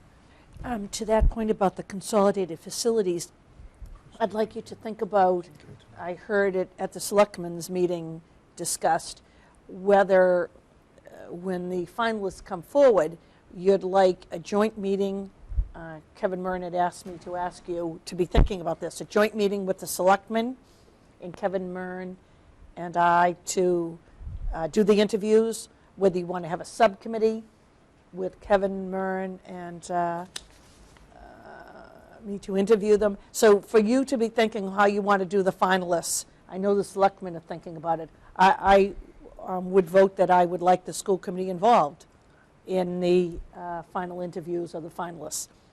If you start thinking about that, how you want to do that, there had been the question about televising. The selectmen always televise their finalist interviews, and this is a huge position for the town of Milton. So we might bring that up at the next meeting, but if you think about that before next week. I'll put that on the agenda for the next meeting. Thank you. Health and Wellness has been postponed because Ms. Bagley-Jones isn't here. The Policy Subcommittee update. Mr. Huban, please. The first policy is the policy on student pregnancy. We've actually visited this policy 3 times. We were asked by the state to change our wording to say that there is no physician certification required for the pregnant student to remain in school. After some back and forth with our lawyers, we added a statement that said that a confidential assessment and an individualized plan would be created for each student with consultation and collaboration between the student, parent, guardian, nurse, and if appropriate and medically necessary, the physician. So we think this covers all the bases. This is our second reading, and I would ask that we entertain a motion to accept. Do we have that motion? Moved by Mr. Pavlicek. Second. Seconded by Mr. Cohen. Do we have a discussion on this? All in favor? It's unanimous. Thank you. The other 3 are the first reading. We have policy on Facebook and social network sites. This is an MASC policy that we wordsmithed went over it a couple of times, had many eyes look at it, and this is what we came up with, our final version. Again, first reading, no action required, and we can take questions on this at our next meeting. Procurement and procurement authority. This is a NESDEC policy. Basically, we're talking about certifying someone in the administration as a chief procurement officer, and that will be discussed next time.